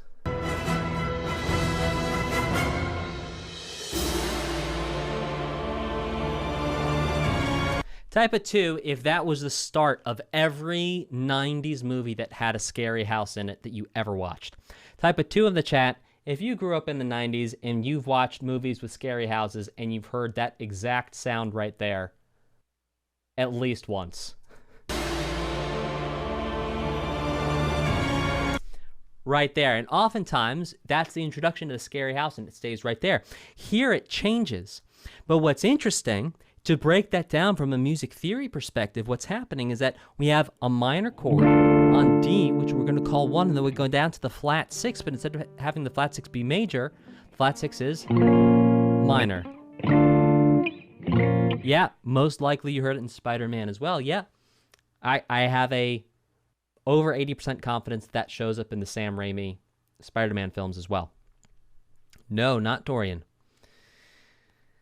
Okay, so I want to point those two things out to you about Origin Ascending. Number one, the simplification of the pineapple motif we've been hearing so many times throughout this OST. And second, that little tidbit of why that sound feels like a horror, well, maybe not a horror movie, but the start to something scary. Let's check out Origin.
Oh yeah, Moebius. Thanks, Chad.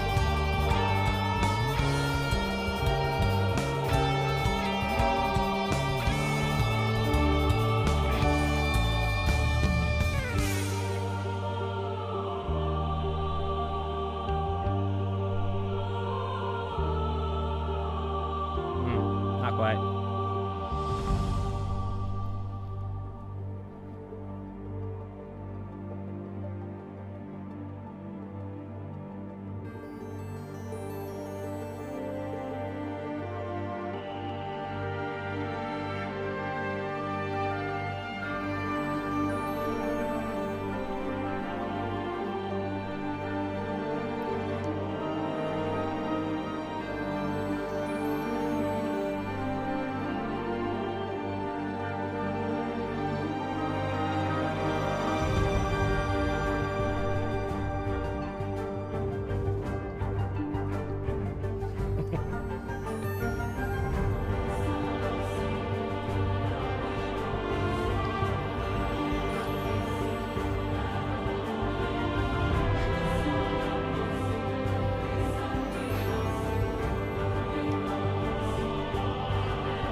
Okay, an incredible piece of music. Something I want to point out to you is back here at around the 2-minute mark, and I want to break this down for you and show you what was actually happening.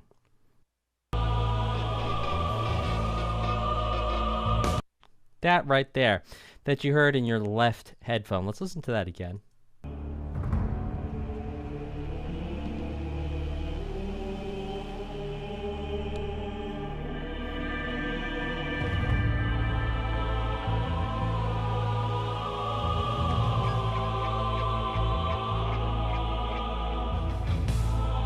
You can hear these little sounds here. And right here. Right here. Alright, I'm going to show you guys how that sound gets made.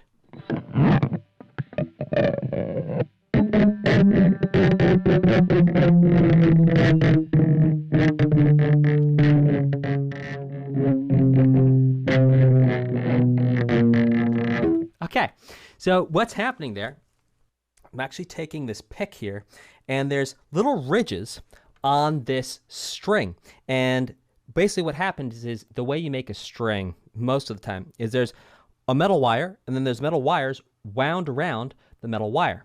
And so what's happening is that the metal wires that are that are wound around the middle metal wire, Lord have mercy. Take the pick. This is a pick, also called a plectrum. It's a piece of plastic, and I'm going to scrape the edge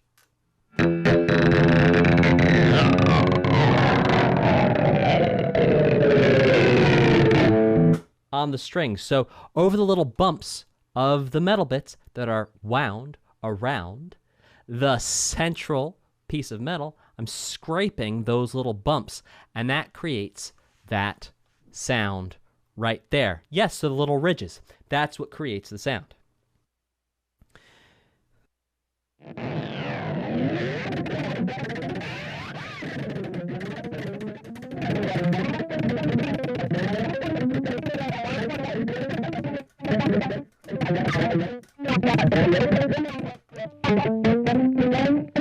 There you go. Okay, so let's check out Origin Battle now that you know how that happens.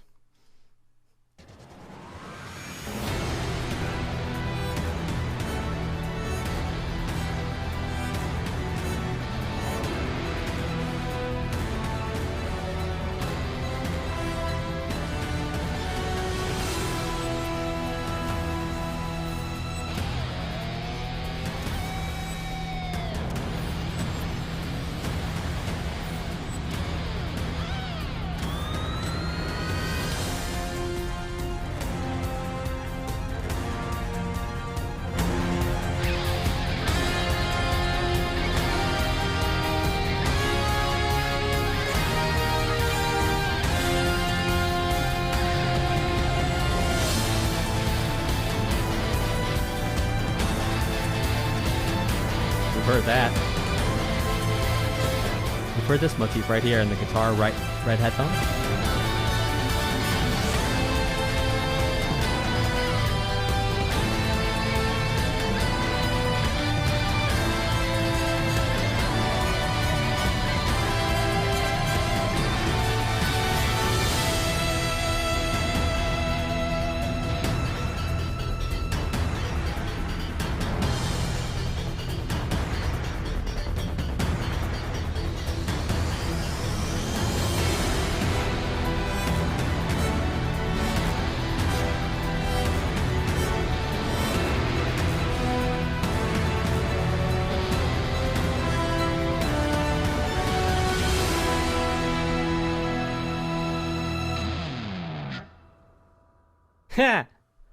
Okay, so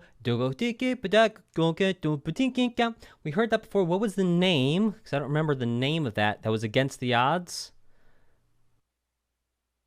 Tutorial Battle. Yes, so we actually did hear that before. I recall at the beginning of this OST, and now it comes back. Tactical action.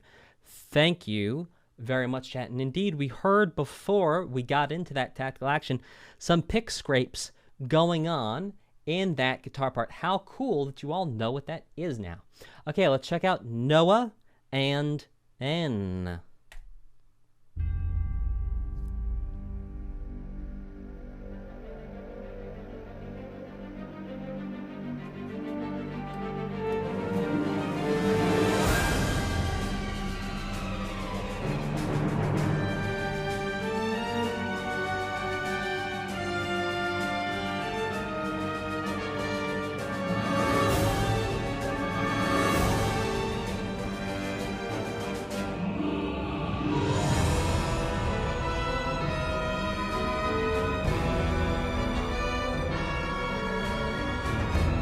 Moebius there.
That simplified pineapple right there.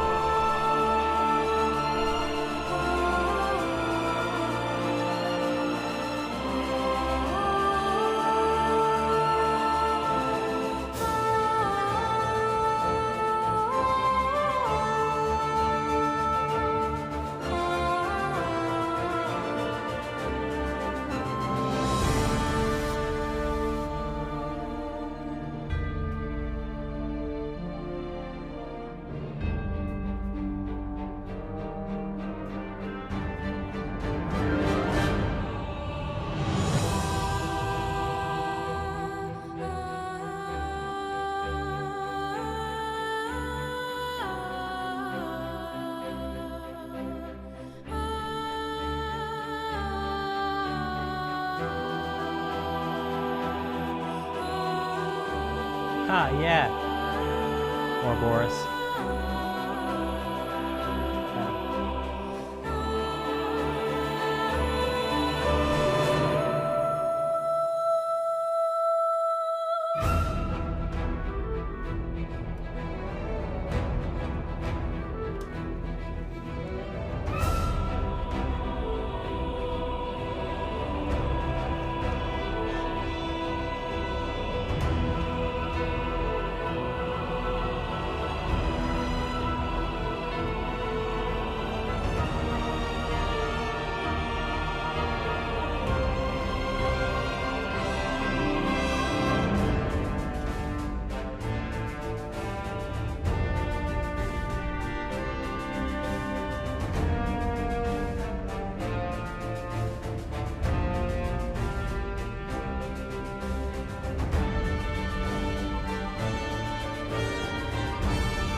We now have an Ouroboros.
It's a horror.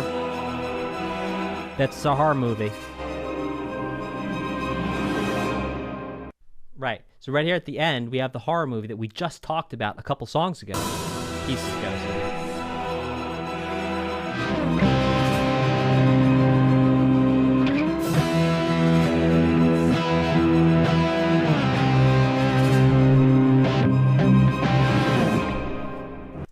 So we have that horror thing in, which is the same exact thing. It is a 1 to a flat 6.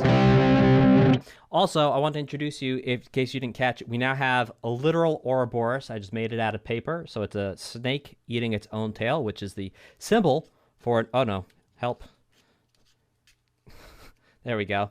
We have Ouroboros. Meet chat. Chat. Meet Ouroboros. It's a little rough around the edges, but... it will do. Okay.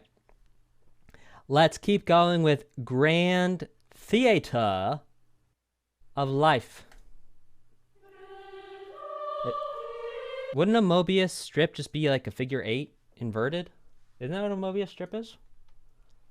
Googling Moebius strip.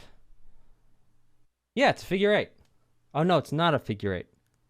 It looks like a figure eight from the side, but it's not actually a figure eight. There. But if I show you a figure eight, then it'll look like it from the side. Okay. Yeah, infinity, exactly. Mm-hmm. Right, because because it's three-dimensional, it's not technically an infinity sign. It's actually a... Anyway. Didn't Tony Stark use an inverted Moebius strip to travel back in time to defeat Thanos? Anyway. Okay, let's keep this thing going with Grand Theatre of Life.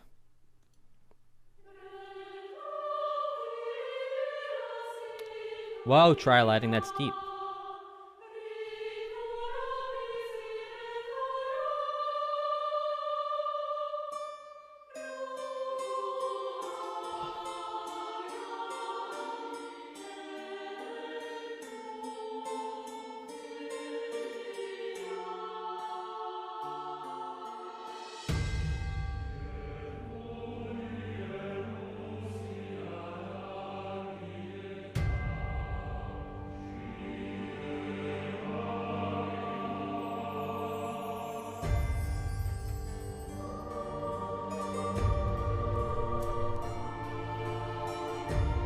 Gold.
Oh.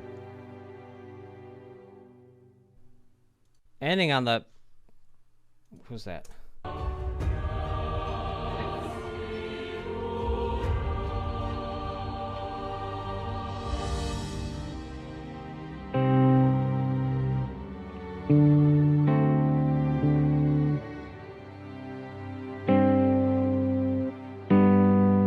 Ending on the parallel major. We've been in G minor this whole time. Ending on a G major. Why?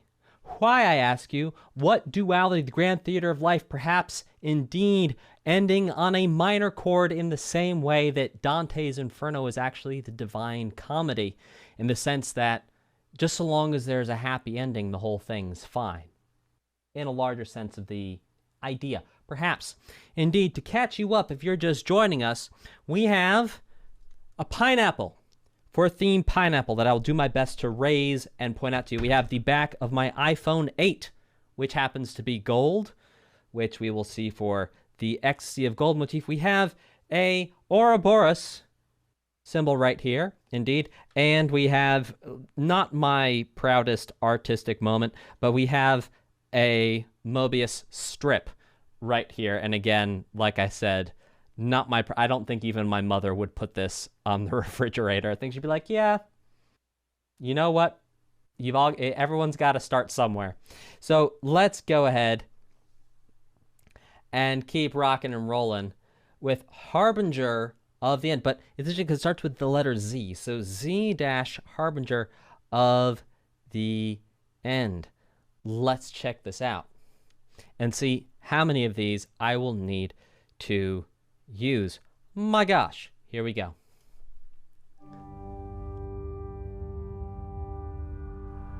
Also, to be clear, you may spoil as we go through this. If you do not want spoilers, I invite you to close the chat or come back and watch us when you're done playing the game. This is a spoil channel because we talk about the game as we go through. So therefore, by its very nature of what we're doing, we are going to spoil things. I'm actually spoiling stuff too, because as I'm going through and listening to different things, I'm telling you where they are on the map just by listening to the music. So that in and of itself, by its very nature, this genre that we're doing here, this new genre of going through entire OSTs and breaking them down, this is spoiling by its very nature. So please go ahead. If you do not want any spoilers, I kindly suggest that you wait just a week or two while you finish playing the game, then come back and hang out with us. And that's just in your best interest if you don't want any spoilers. Okay, here we go.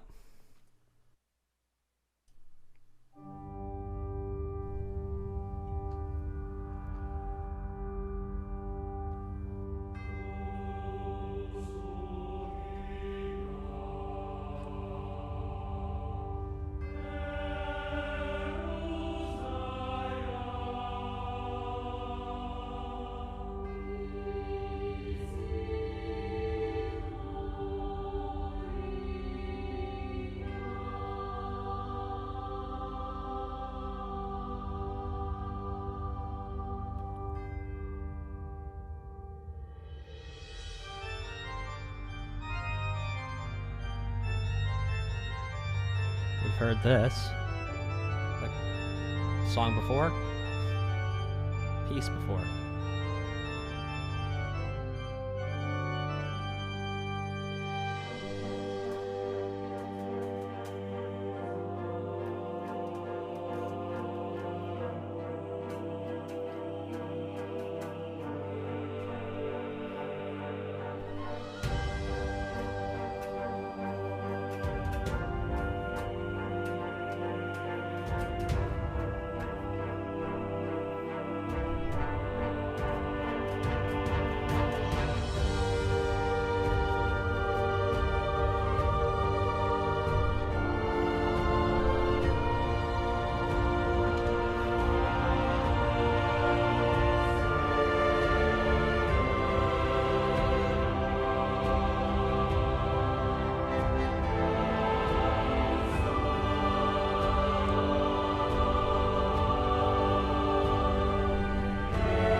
So very interesting that the Harbinger of the End. A Harbinger is a sign, essentially. If we were to put that into very plain English, a Harbinger is a sign of something to come.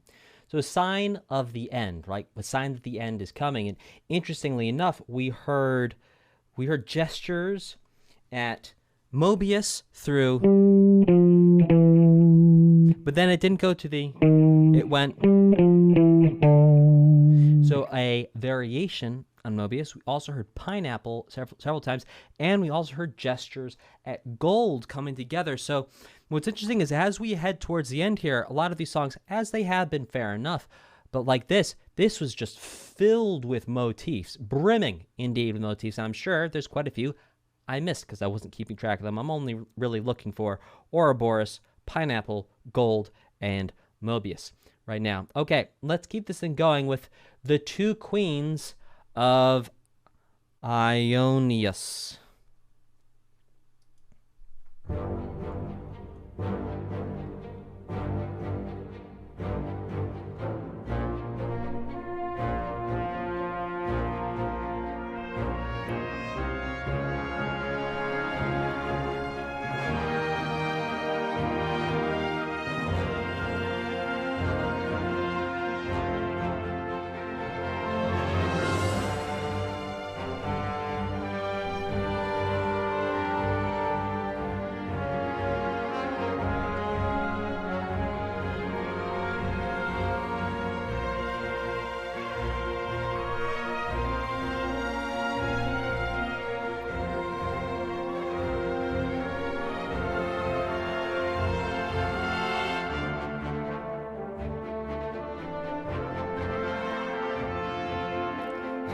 Phone's like, are you in trouble?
What's this motif called?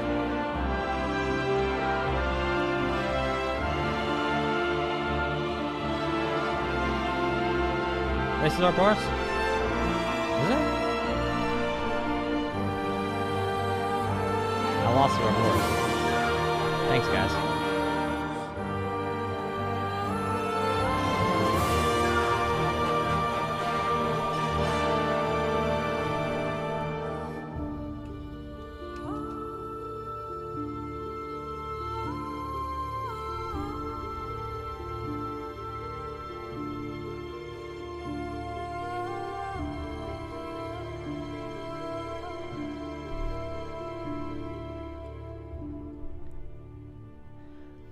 Okay, so let's actually bring it back for a second because for whatever reason, I was not clocking the Ouroboros, and I want to make sure I clock it for the rest of this.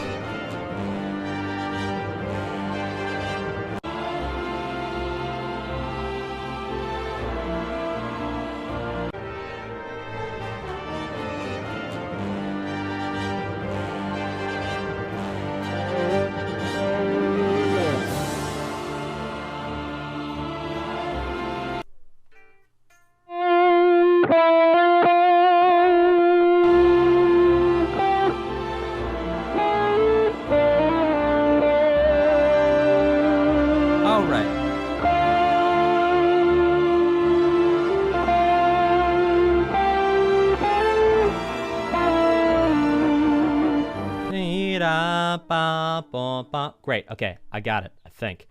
All right, let's check out Congregating lives. Or lives. Who knows? Let's find out.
Variations on that.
Okay, so here at the end, something pretty interesting happened.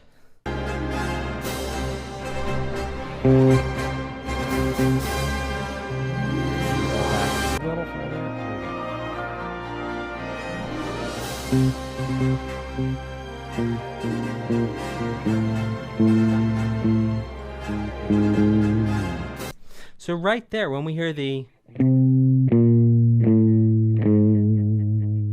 that is the Moebius. Every time we have those Moebius fights, we have, and the reason why is I keep on doing those Undertale Megalovania mashups. It's because that chord progression keeps on showing up.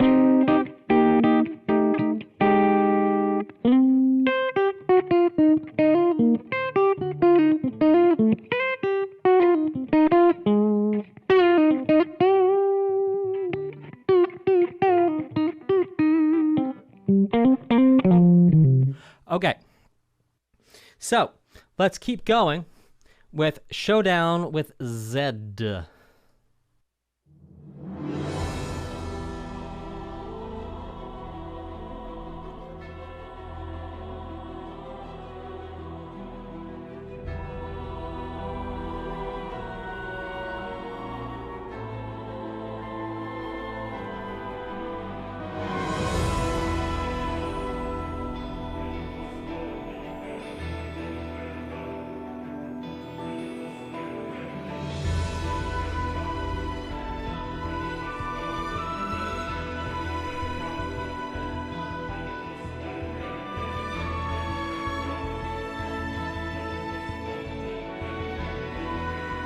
Erythria right there.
Okay, so we called out a couple of themes here. Now, something I want to point out is I heard the chords for Erythria, the Erythrian Sea.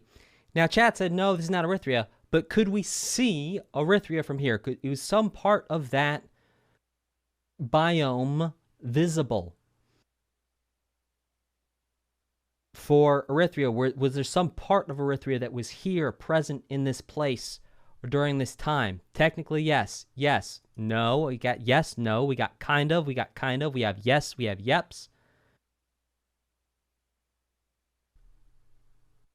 In a technical sense, yes. Okay. So you can actually see the whole world. Okay. Because, and the reason why I'm asking this is because there was a moment in there where it was clearly referencing the Erythrian 1 minor to 4 major chord that we've been hearing throughout this OST since we were introduced to Erythria to represent it indeed. So I wanted to pull that out and point that out because it's a very interesting thing from the composer. Now, here's the thing. I'm not tracking every single motif, so it's likely that there were other motifs, perhaps representing other places that I was just missing, that we could see sprinkled throughout this piece to represent other places that we could see. So, very interesting. So many different motifs showing up here, and indeed we had a couple golden pineapples. We haven't had golden pineapples in a while, so it's delightful to see the golden pineapples. Now, what is golden pineapples? When we have the pineapple ba da da da, and we have that hooked in at the same time that that pineapple motif is happening within the symphony, ecstasy of gold. I was the symphony of destruction. I was like, Megadeth's not this. Okay. Let's keep this going with how the future endures. Let's check it out.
Erythia.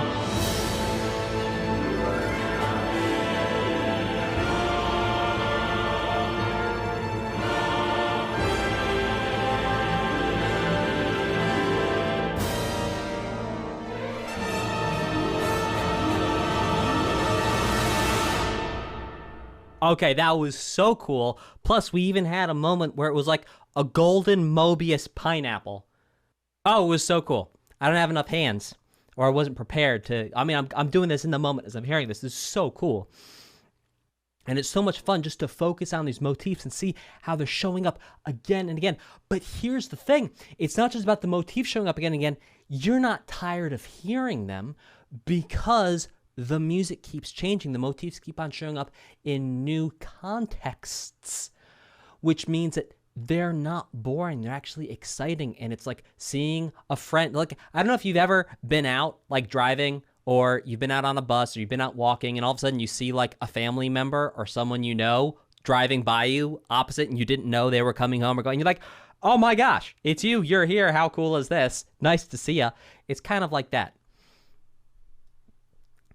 where you know it very well. You've seen it so many times, but my gosh, it's so cool to see it in this new place. Let's keep this going with Something's Beginning to Move.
Oh, I feel like that was the end of the game.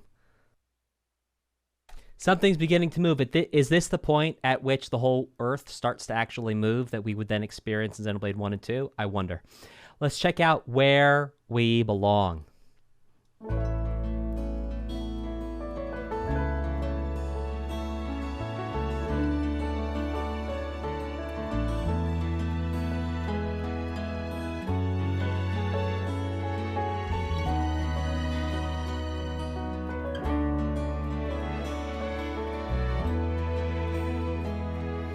Assumed our time was forever.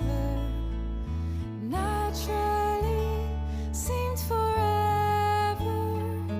Those happy days we spent together. 'Cause you were always beside me. Then suddenly It's our Undertale again. days won't ever last.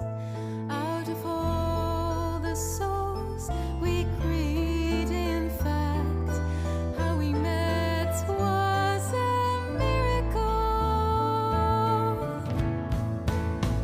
I see you peacefully, you're in your dreams. Everything seems calm and free. I know if we want this warmth to last forever again, let's go back to that moment of day.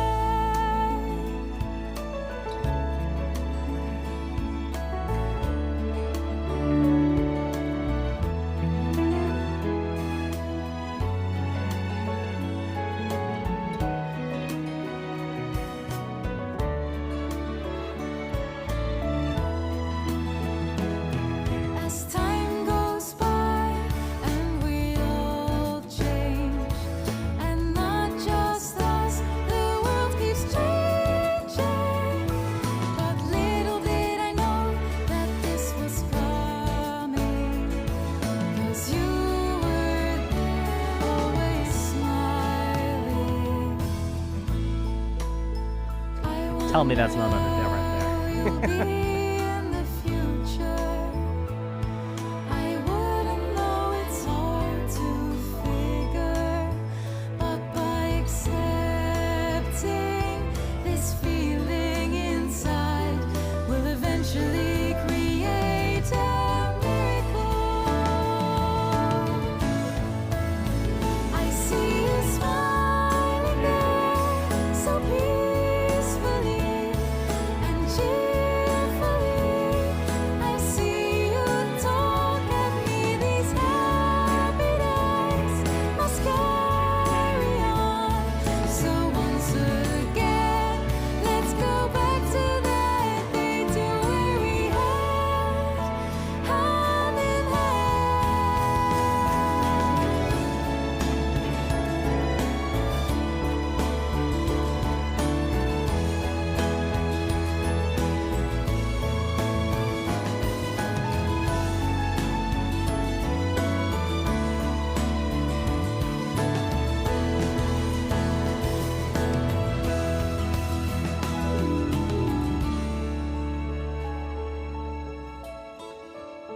I see you peacefully, you're in your dreams. Everything seems calm and free. I know if we want this warmth to last forever again, let's go back to that moment of day. I see you smiling there, so peacefully and cheerfully talking at me.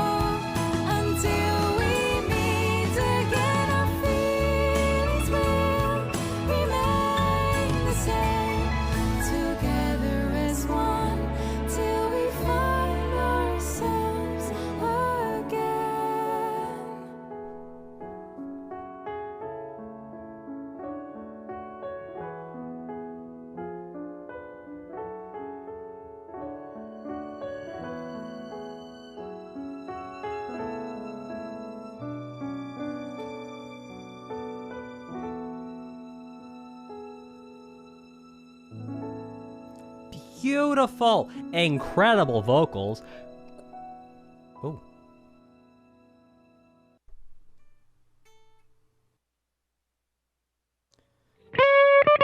So check this out. The chord progression are in the key of A for the chorus.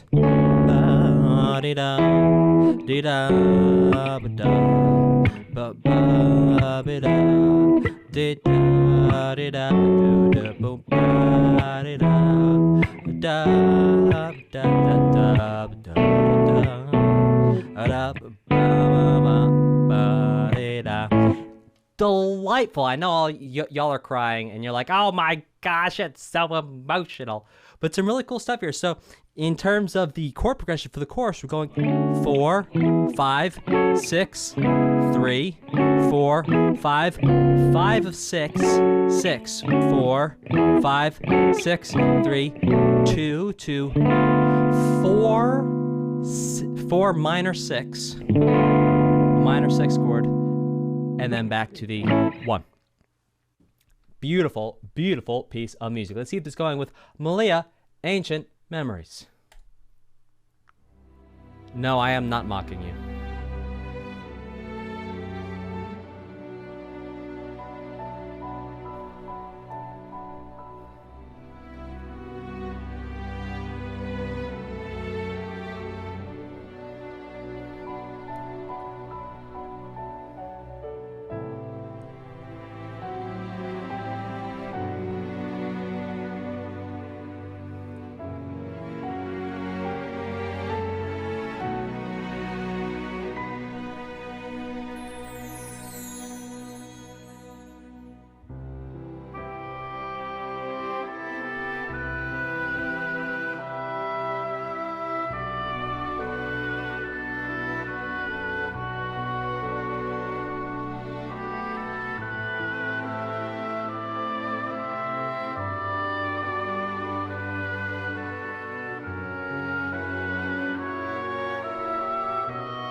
Wow.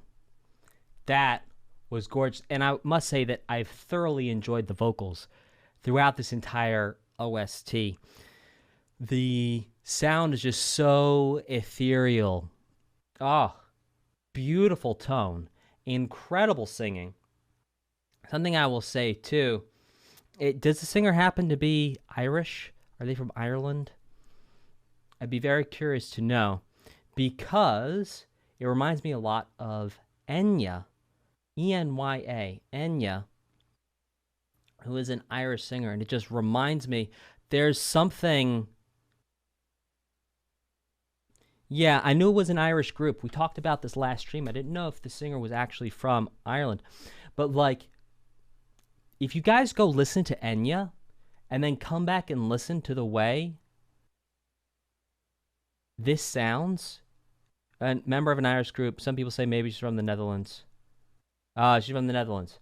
But I will say there's something about the way of singing there which almost like, I know this is weird to say, it almost sounds Irish. And maybe that's because I've heard so much Enya to associate that with what like Irish singing sounds. But yeah, interesting. Let's check out Nia Towards the Heavens.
I've heard this before.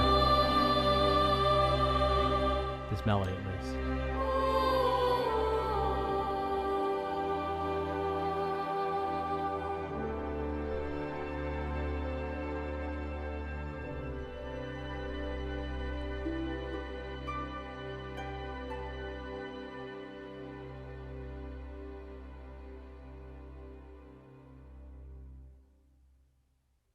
Again, such a beautiful piece. The vocals, so tasteful. And I'm seeing from the chat, the reason why I'm recognizing the melody is because it's actually Oh, yes, it was in Kaleidoscopic Core, and that's from Drifting Soul from Xenoblade Chronicles 2. I'll have to go back and check that out again to refresh my memory fully. Before I do, don't go anywhere. We got 2 songs left, and you won't want to miss my final reaction and summary. Here we go. Hope for the Future. Let's check it out.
Oh, no, sorry. Ouroboros. I was off the wrong.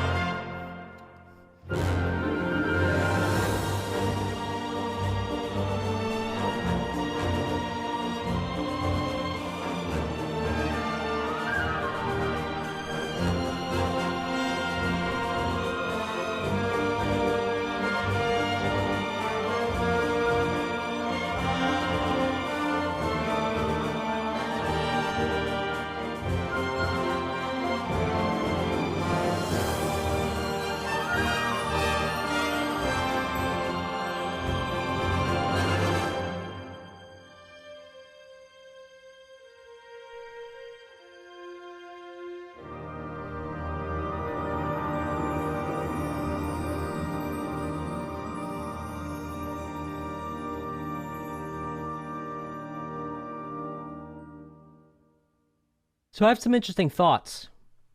This is hope for the future, and we heard Ouroboros. Ouroboros is like time, right? It's never ending. It's always eating itself, right? The snake that eats itself. Tri-Lighting in the chat also pointed out, too, that the Moebius strip is essentially an Ouroboros, but with some wiggles in it, like 180 wiggle. So there's a theme of there being a circle and everything coming back around, coming full circle. And indeed, as we can see, hope for the future, citing the Ouroboros theme, we're looking in the wheel of time, if you will.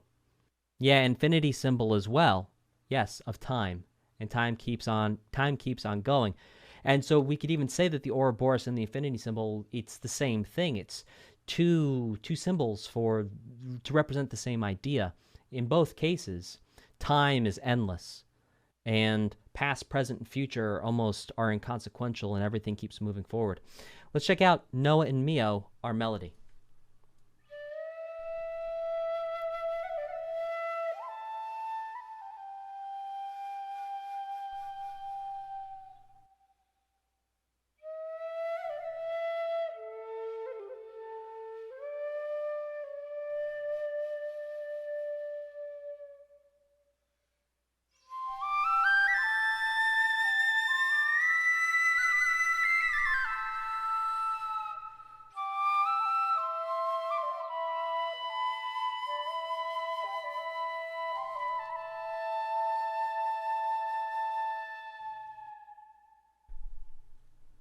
Well, if you just got here at the end and wondering why I was shaking a pineapple at you, go back and watch the stream. Everything shall become clear. Thank you all so much for joining me on this. Please like, subscribe, crush that notification bell, and share this channel with a friend who you think would enjoy it. I do not run ads. I do not interrupt the stream for any reason. So please, all I ask of you is you share this with someone else who you think would like it. So share this video, share this channel with someone who you think, again, would like it. That is my ask. Okay. We're going to do Disc 9 a little bit later. For now, my final reaction summary is what an incredible journey through Disc 8 and part of 7. And I think something that's interesting is that we ended up not hearing the flutes for quite a bit of Disc 8. And then we heard them at the end. And so Disc 8 was like this, you know, it felt to me like there was no connection to home. It was only danger, right? The climactic moment of the game where it's like the biggest fight's happening. And then after that, there was these sort of pop things where it wasn't as flute-centered. And finally here at the end, we ended it just as an Ouroboros, just as an infinity symbol coming around with the flutes at the very end. Very beautiful. Loved it. At our life's end.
Ooh.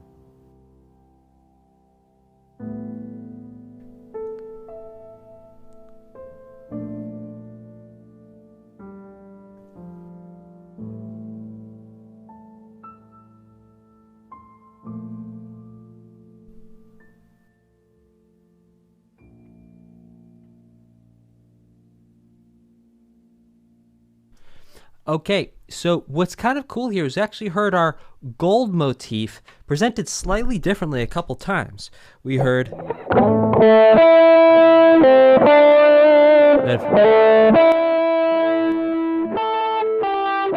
Right. So instead of that, we heard.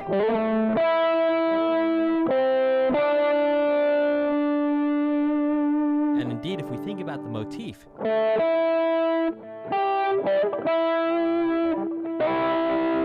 that's a minor third, and here if. Well, I might need to write it out to really slice and dice it, but whatever motif, we're calling it beans, by the way. The bean motif. Okay. So, but here's the thing. This beans motif is really related to gold. People are saying my vocal audio is low. I don't know what to tell you. Okay. Okay. We have the beans motif. All right. So to be clear, what are we talking about for beans? Is it this? The do-dee-doo-da. Type it 2 in the chat. If the do-dee-doo-da. If we're agreeing that that is the beans. Do-dee-doo-da. Type a 1 if the do-dee-doo-da. If that's the beans motif, or 2 or whatever. Yes? Okay. I'll be right back. You made me do this.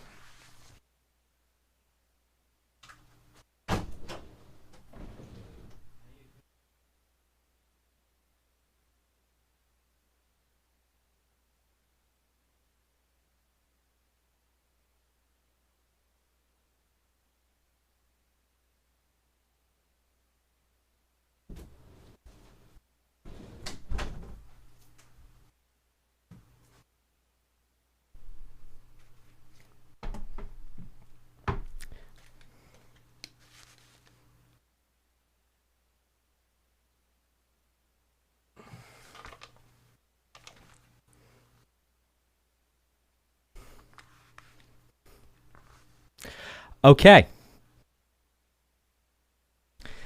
We have our beans. Yeah. So to be clear, the doo-dee-doo-da, that's going to be our beans theme. These are kind of golden beans, if you think about it. Beans. The magical fruit. Okay, let's keep this going. Now that we have our beans, let's check out New Battle.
All right, I just realized I've been not thinking this through very well.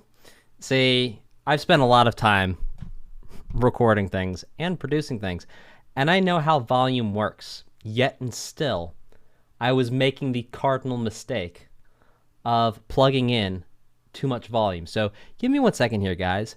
I'm actually going to go ahead and be smart about this. I'm actually going to bring myself down. And then I'm going to turn the whole mix up, which I should have done. I don't know why I never thought of doing this. Should have done this months ago. There we go. All right, we're going to do a quick sound check. You guys let me know. You're going to type a 1 if the sound is okay. You're going to type a 2, or you're going to tell me what you think needs to be louder. Okay. So we're actually going to pull this back here. Mic check 1, 2. Mic check 1, 2. That's pretty good. All right, if there's a problem, tell me what you think.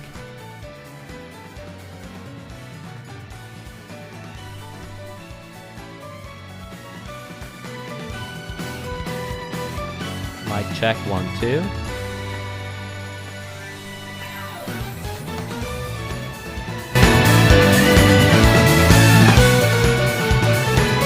Mic check 1, 2. Okay, how's the balance of the voice?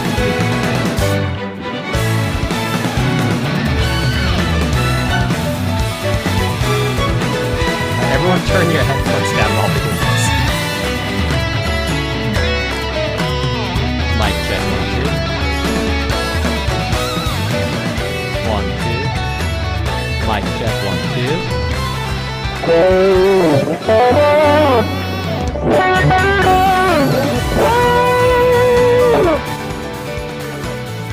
Mic check 1, 2.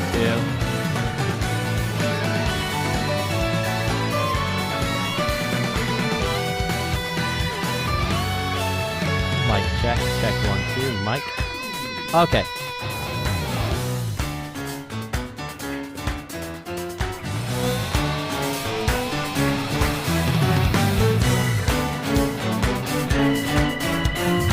All right, let's see what we can do here. I can see it's already starting to break down. Oh my gosh, I got fun done. Okay, we'll do this for today. Okay, keep them moving. Cent-Omnia Region.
Oh gosh, I can't wait to hear it. This was awesome. I can't wait to hear what this sounds like for the night theme, because this was incredible. Like, this was really cool. Also, I thought of a better idea, which is, hold on, let's do this. Boom. Bring you down. Okay. Here we go.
hands down, my favorite area theme so far is both the Cent-Omnia Region day and night theme.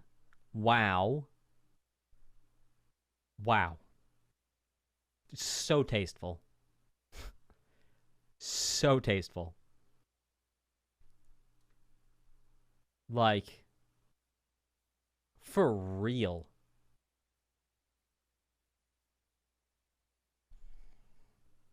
Not that the others were throwaways, don't get me wrong, but this, for me, is just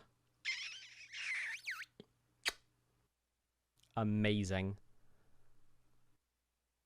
We're back to this pattern of, in the night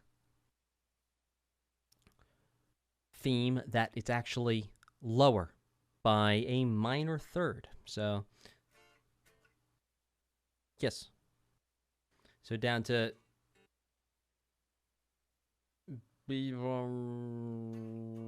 yeah. F major to oh, my brain. Lord have mercy. To D major, right. Or D minor to B minor, as the case may be. Let's check out Yesterdale.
That was gorgeous to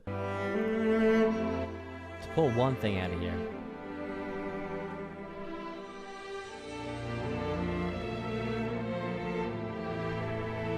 Ah. Just the whole thing.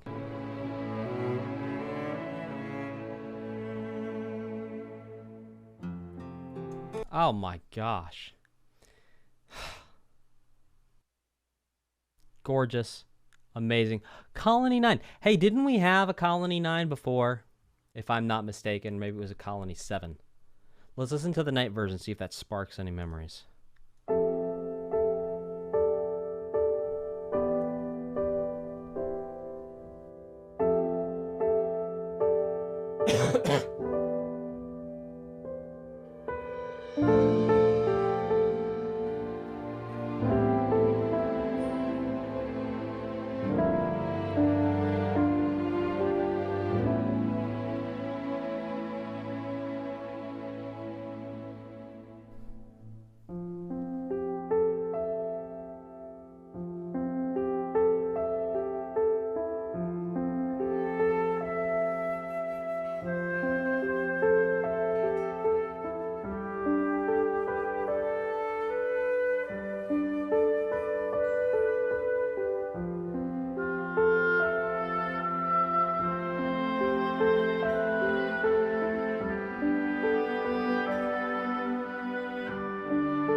I tell you, every once in a while, we hit a DLC where it's like,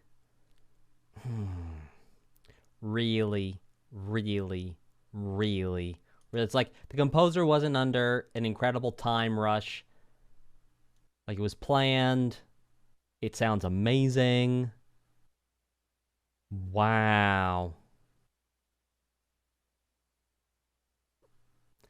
One interesting thing to point out here is the use of the parallel minor and major. So this spends most of the time going for an A minor. But then at the very end, we also get an A major. Now, in this context, it does not sound... Well, okay. The parallel major minor, we've heard this many times in many OSTs, to signify duplicity, to signify a change of some sort, where there's going to be a mystery or we need to find something that is hidden. Now, here, I don't think we could argue that this is the case for this. This seems to be more just of a textural, emotional component of the music.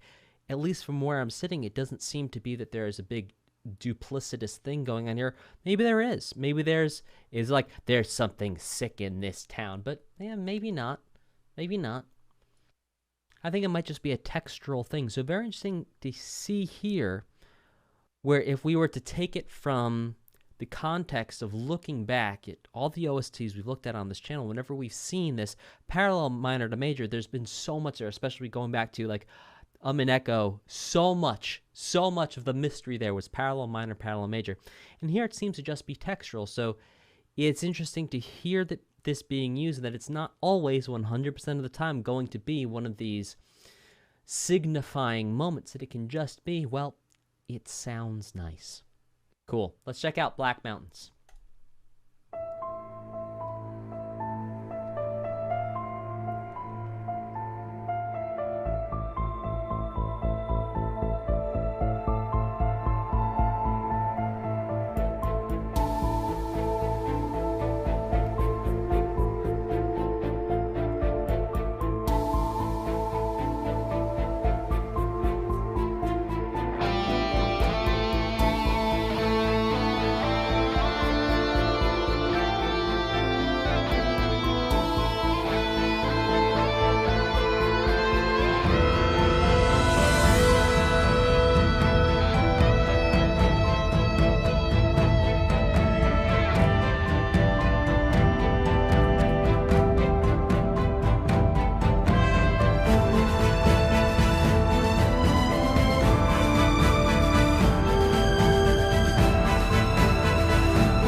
that play of the kick between the ears is so cool.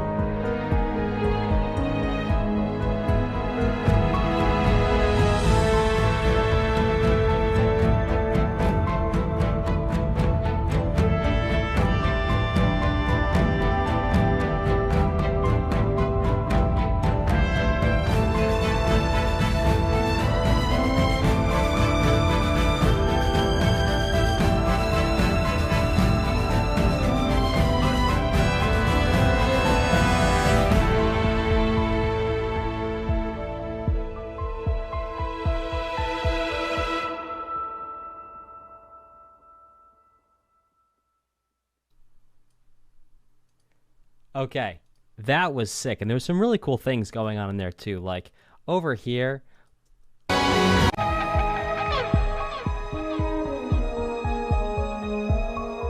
Oh, that is such a cool texture. I mean, if you don't, put some headphones on and go to Black Mountains, listen at about 3 minutes 44 seconds. This is so cool.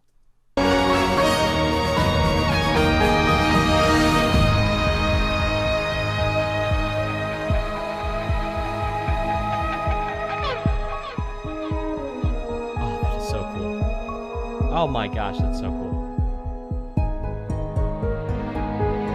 That is so cool. That is so unbelievably cool. I gotta see what happens in the night. Let's check out the night and then... That is so cool. Just the texture of that, on point.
Oh, guys, that guitar was quiet on purpose. That could have gone way louder. I was just putting a little volume on there, and it was just to have some fun, just to celebrate this music. Oh, to join in the celebration. Because my gosh, how tasteful and fun. I mean, just the whole thing.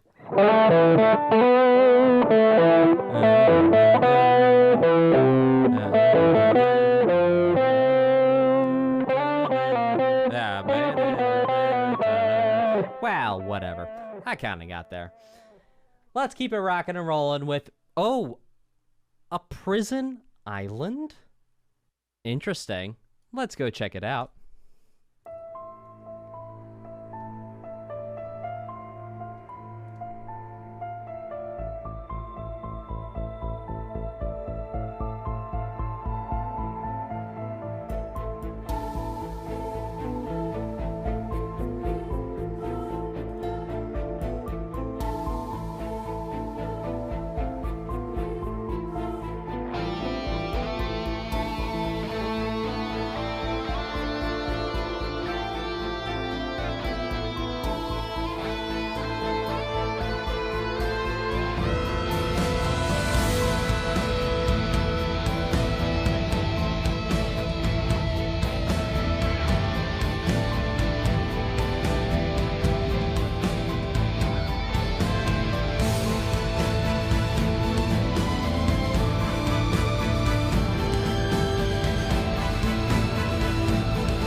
Is a based moment right here.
Oh my gosh.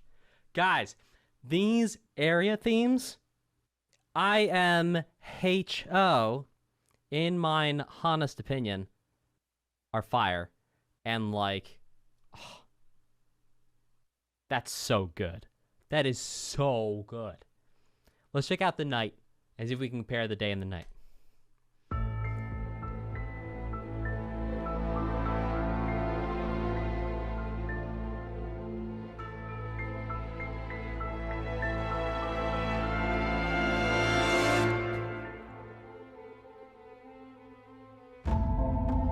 Oh, heck yes. X-Files. Let's go.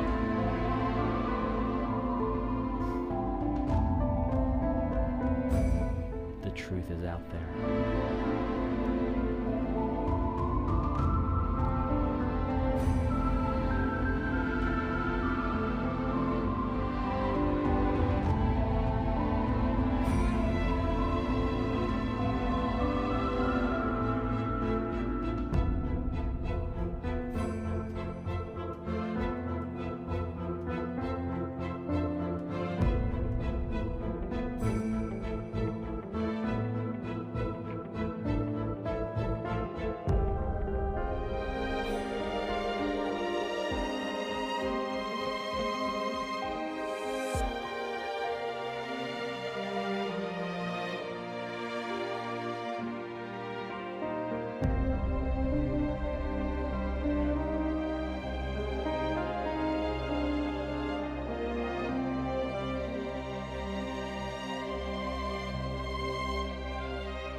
So some interesting moments here. Number one, this is the craziest night theme I think we've heard, with actual like screaming electric guitar in it, which is just gorgeous. Now, something I want to point out is right here at the end. You can hear that the sounds like violas, maybe violins as well. I'll play along with it so you can hear it.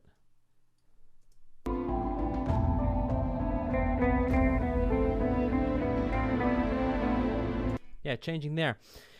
But this idea of having the strings in the background alternating between two notes. While we cannot call it a leitmotif, while we cannot even call it a theme in this case, we've heard this technique used throughout the OST. So interesting that it's being brought here into the DLC. Now, we haven't heard Pineapple once. We have not heard Ouroboros, and we've not heard the Moebius. So very interesting that everything here, as we've heard in many DLCs, is just completely musically different from everything that came before. I'm not holding, like, the pineapple's right here. I haven't held it up one time in this, well, I have now held the pineapple up one time in this DLC. And indeed, I even went into my things because I took my phone out of the room to get something gold to hold up for you. No need. I got Ouroboros sitting right here. Not even using it in our little Moebius. Nothing. So we do have quite a bit of, we have the Beans theme. Sorry. There we go. That's our Beans theme, but it's like we've heard that a couple of times. But nothing like when we were hearing Pineapple. So, interesting change in the pacing here. In the DLC, let's check out Redeem the Future.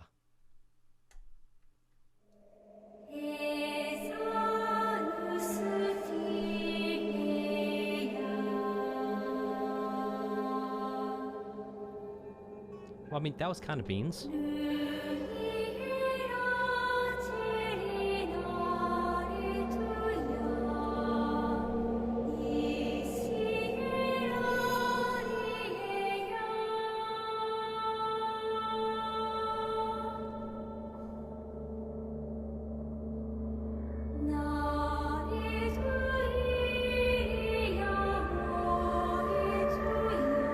This is kind of like a melody we've heard before.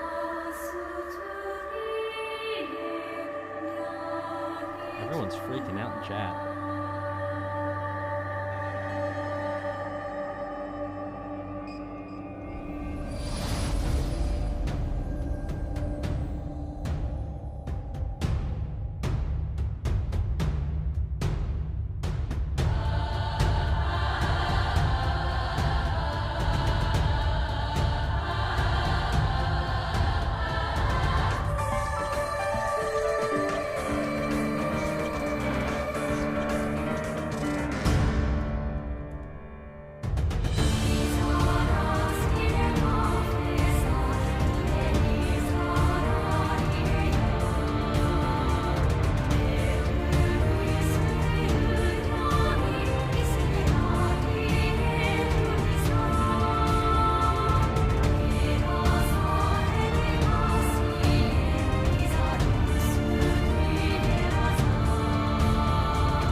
Let's keep it rolling.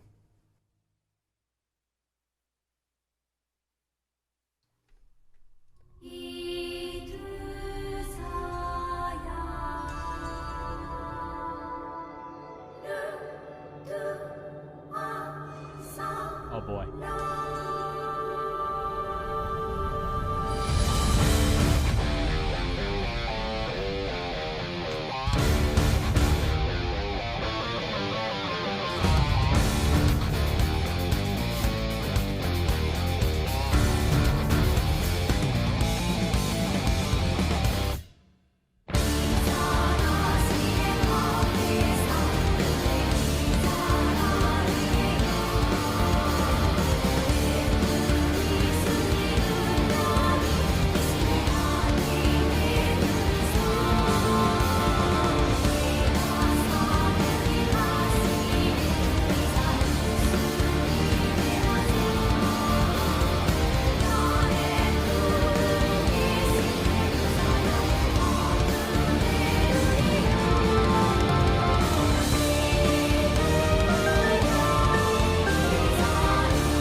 I'm inspired.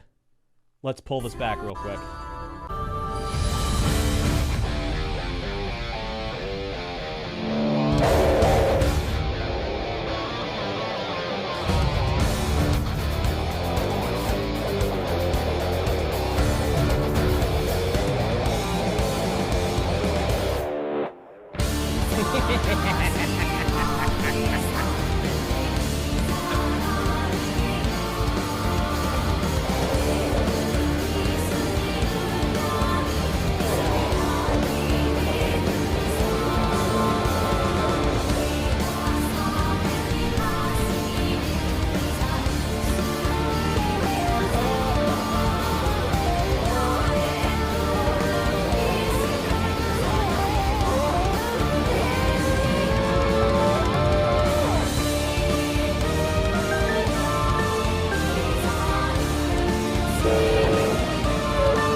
Okay. Well, you know what?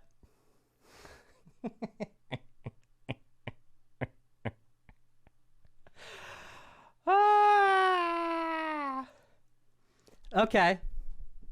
Well, look, I said it was going to be entertaining. As kind of a brand promise. If you come and hang out here. I'm just saying, you know, people play slide guitar.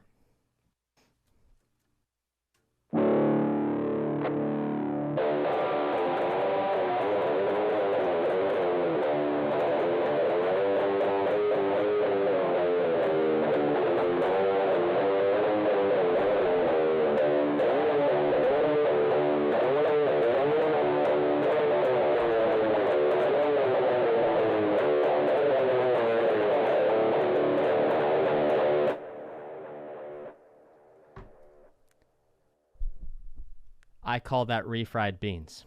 Riff-fried beans. Okay, well, I just got so inspired.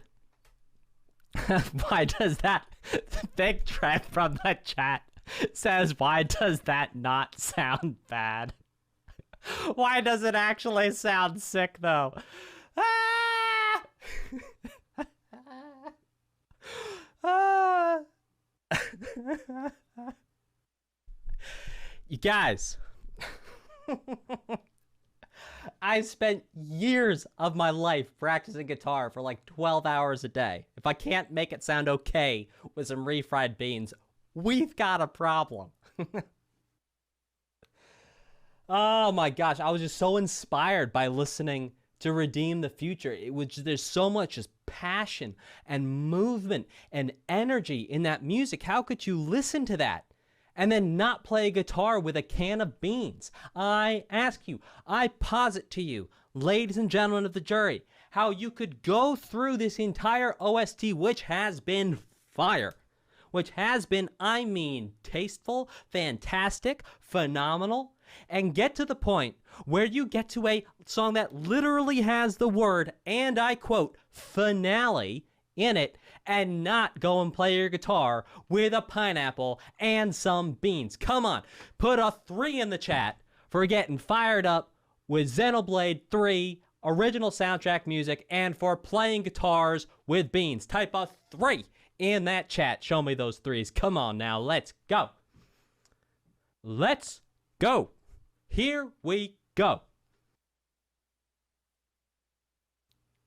Here we go. There you go, chat. That's the energy I'm looking for. That's what I'm talking about. Here we go. Here we go. We're taking this thing to the top, yo. We are taking this thing to the top.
Before we go to our last song, we're going to do a quick remix of Black Mountains with a can of beans.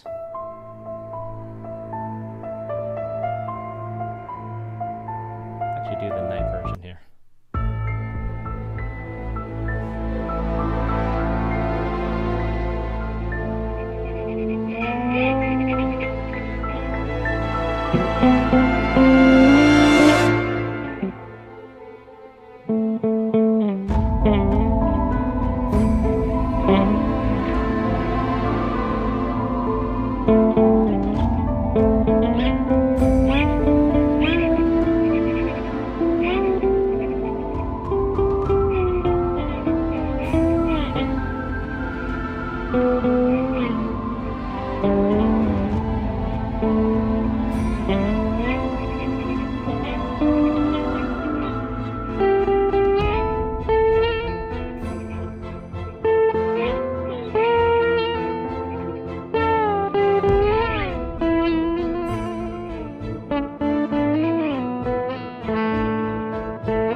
Okay.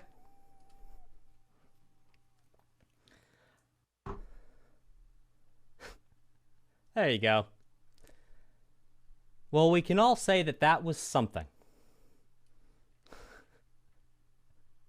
All right, future awaits.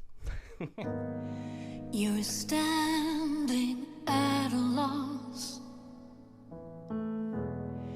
in front of a door that's been closed for so long.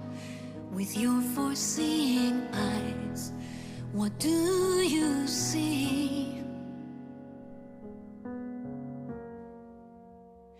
Until you open it, you cannot know. Afraid to see what could be on the other side. Oh, can't you see how much I feel the same as you? It seems we just need to let it all go free.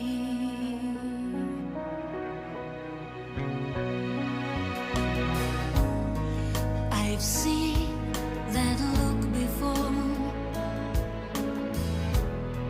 the stare of your fearful looking eyes, that quiet voice inside. What do you hear?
I see you by the door. So just walk through, don't take too long, 'cause everything you've said, you'll find it there.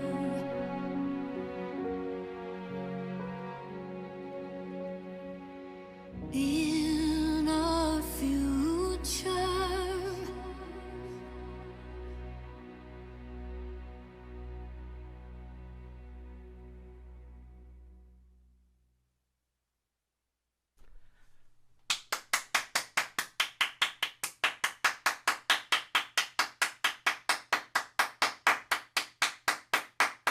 Bravo! Bravo! Oh my gosh! Wow, what an incredible series. What an incredible, incredible series. We found interesting connections. We found references to pop music. We figured out that we could even discern what biome we were in by the music alone. What an incredible OST. I cannot even imagine the hundreds, probably more likely thousands of hours of work. Forget about the game that went alone into this music. Amazing. All the musicians, the composers, the arrangers, the mixing engineers, the mastering engineers, the people who set up the chairs for the musicians to sit in. I mean, the recording engineers who set up the mics. Oh my gosh. Wow. Wow. Wow. Wow. Type of 3 for Xenoblade 3. I mean, wow.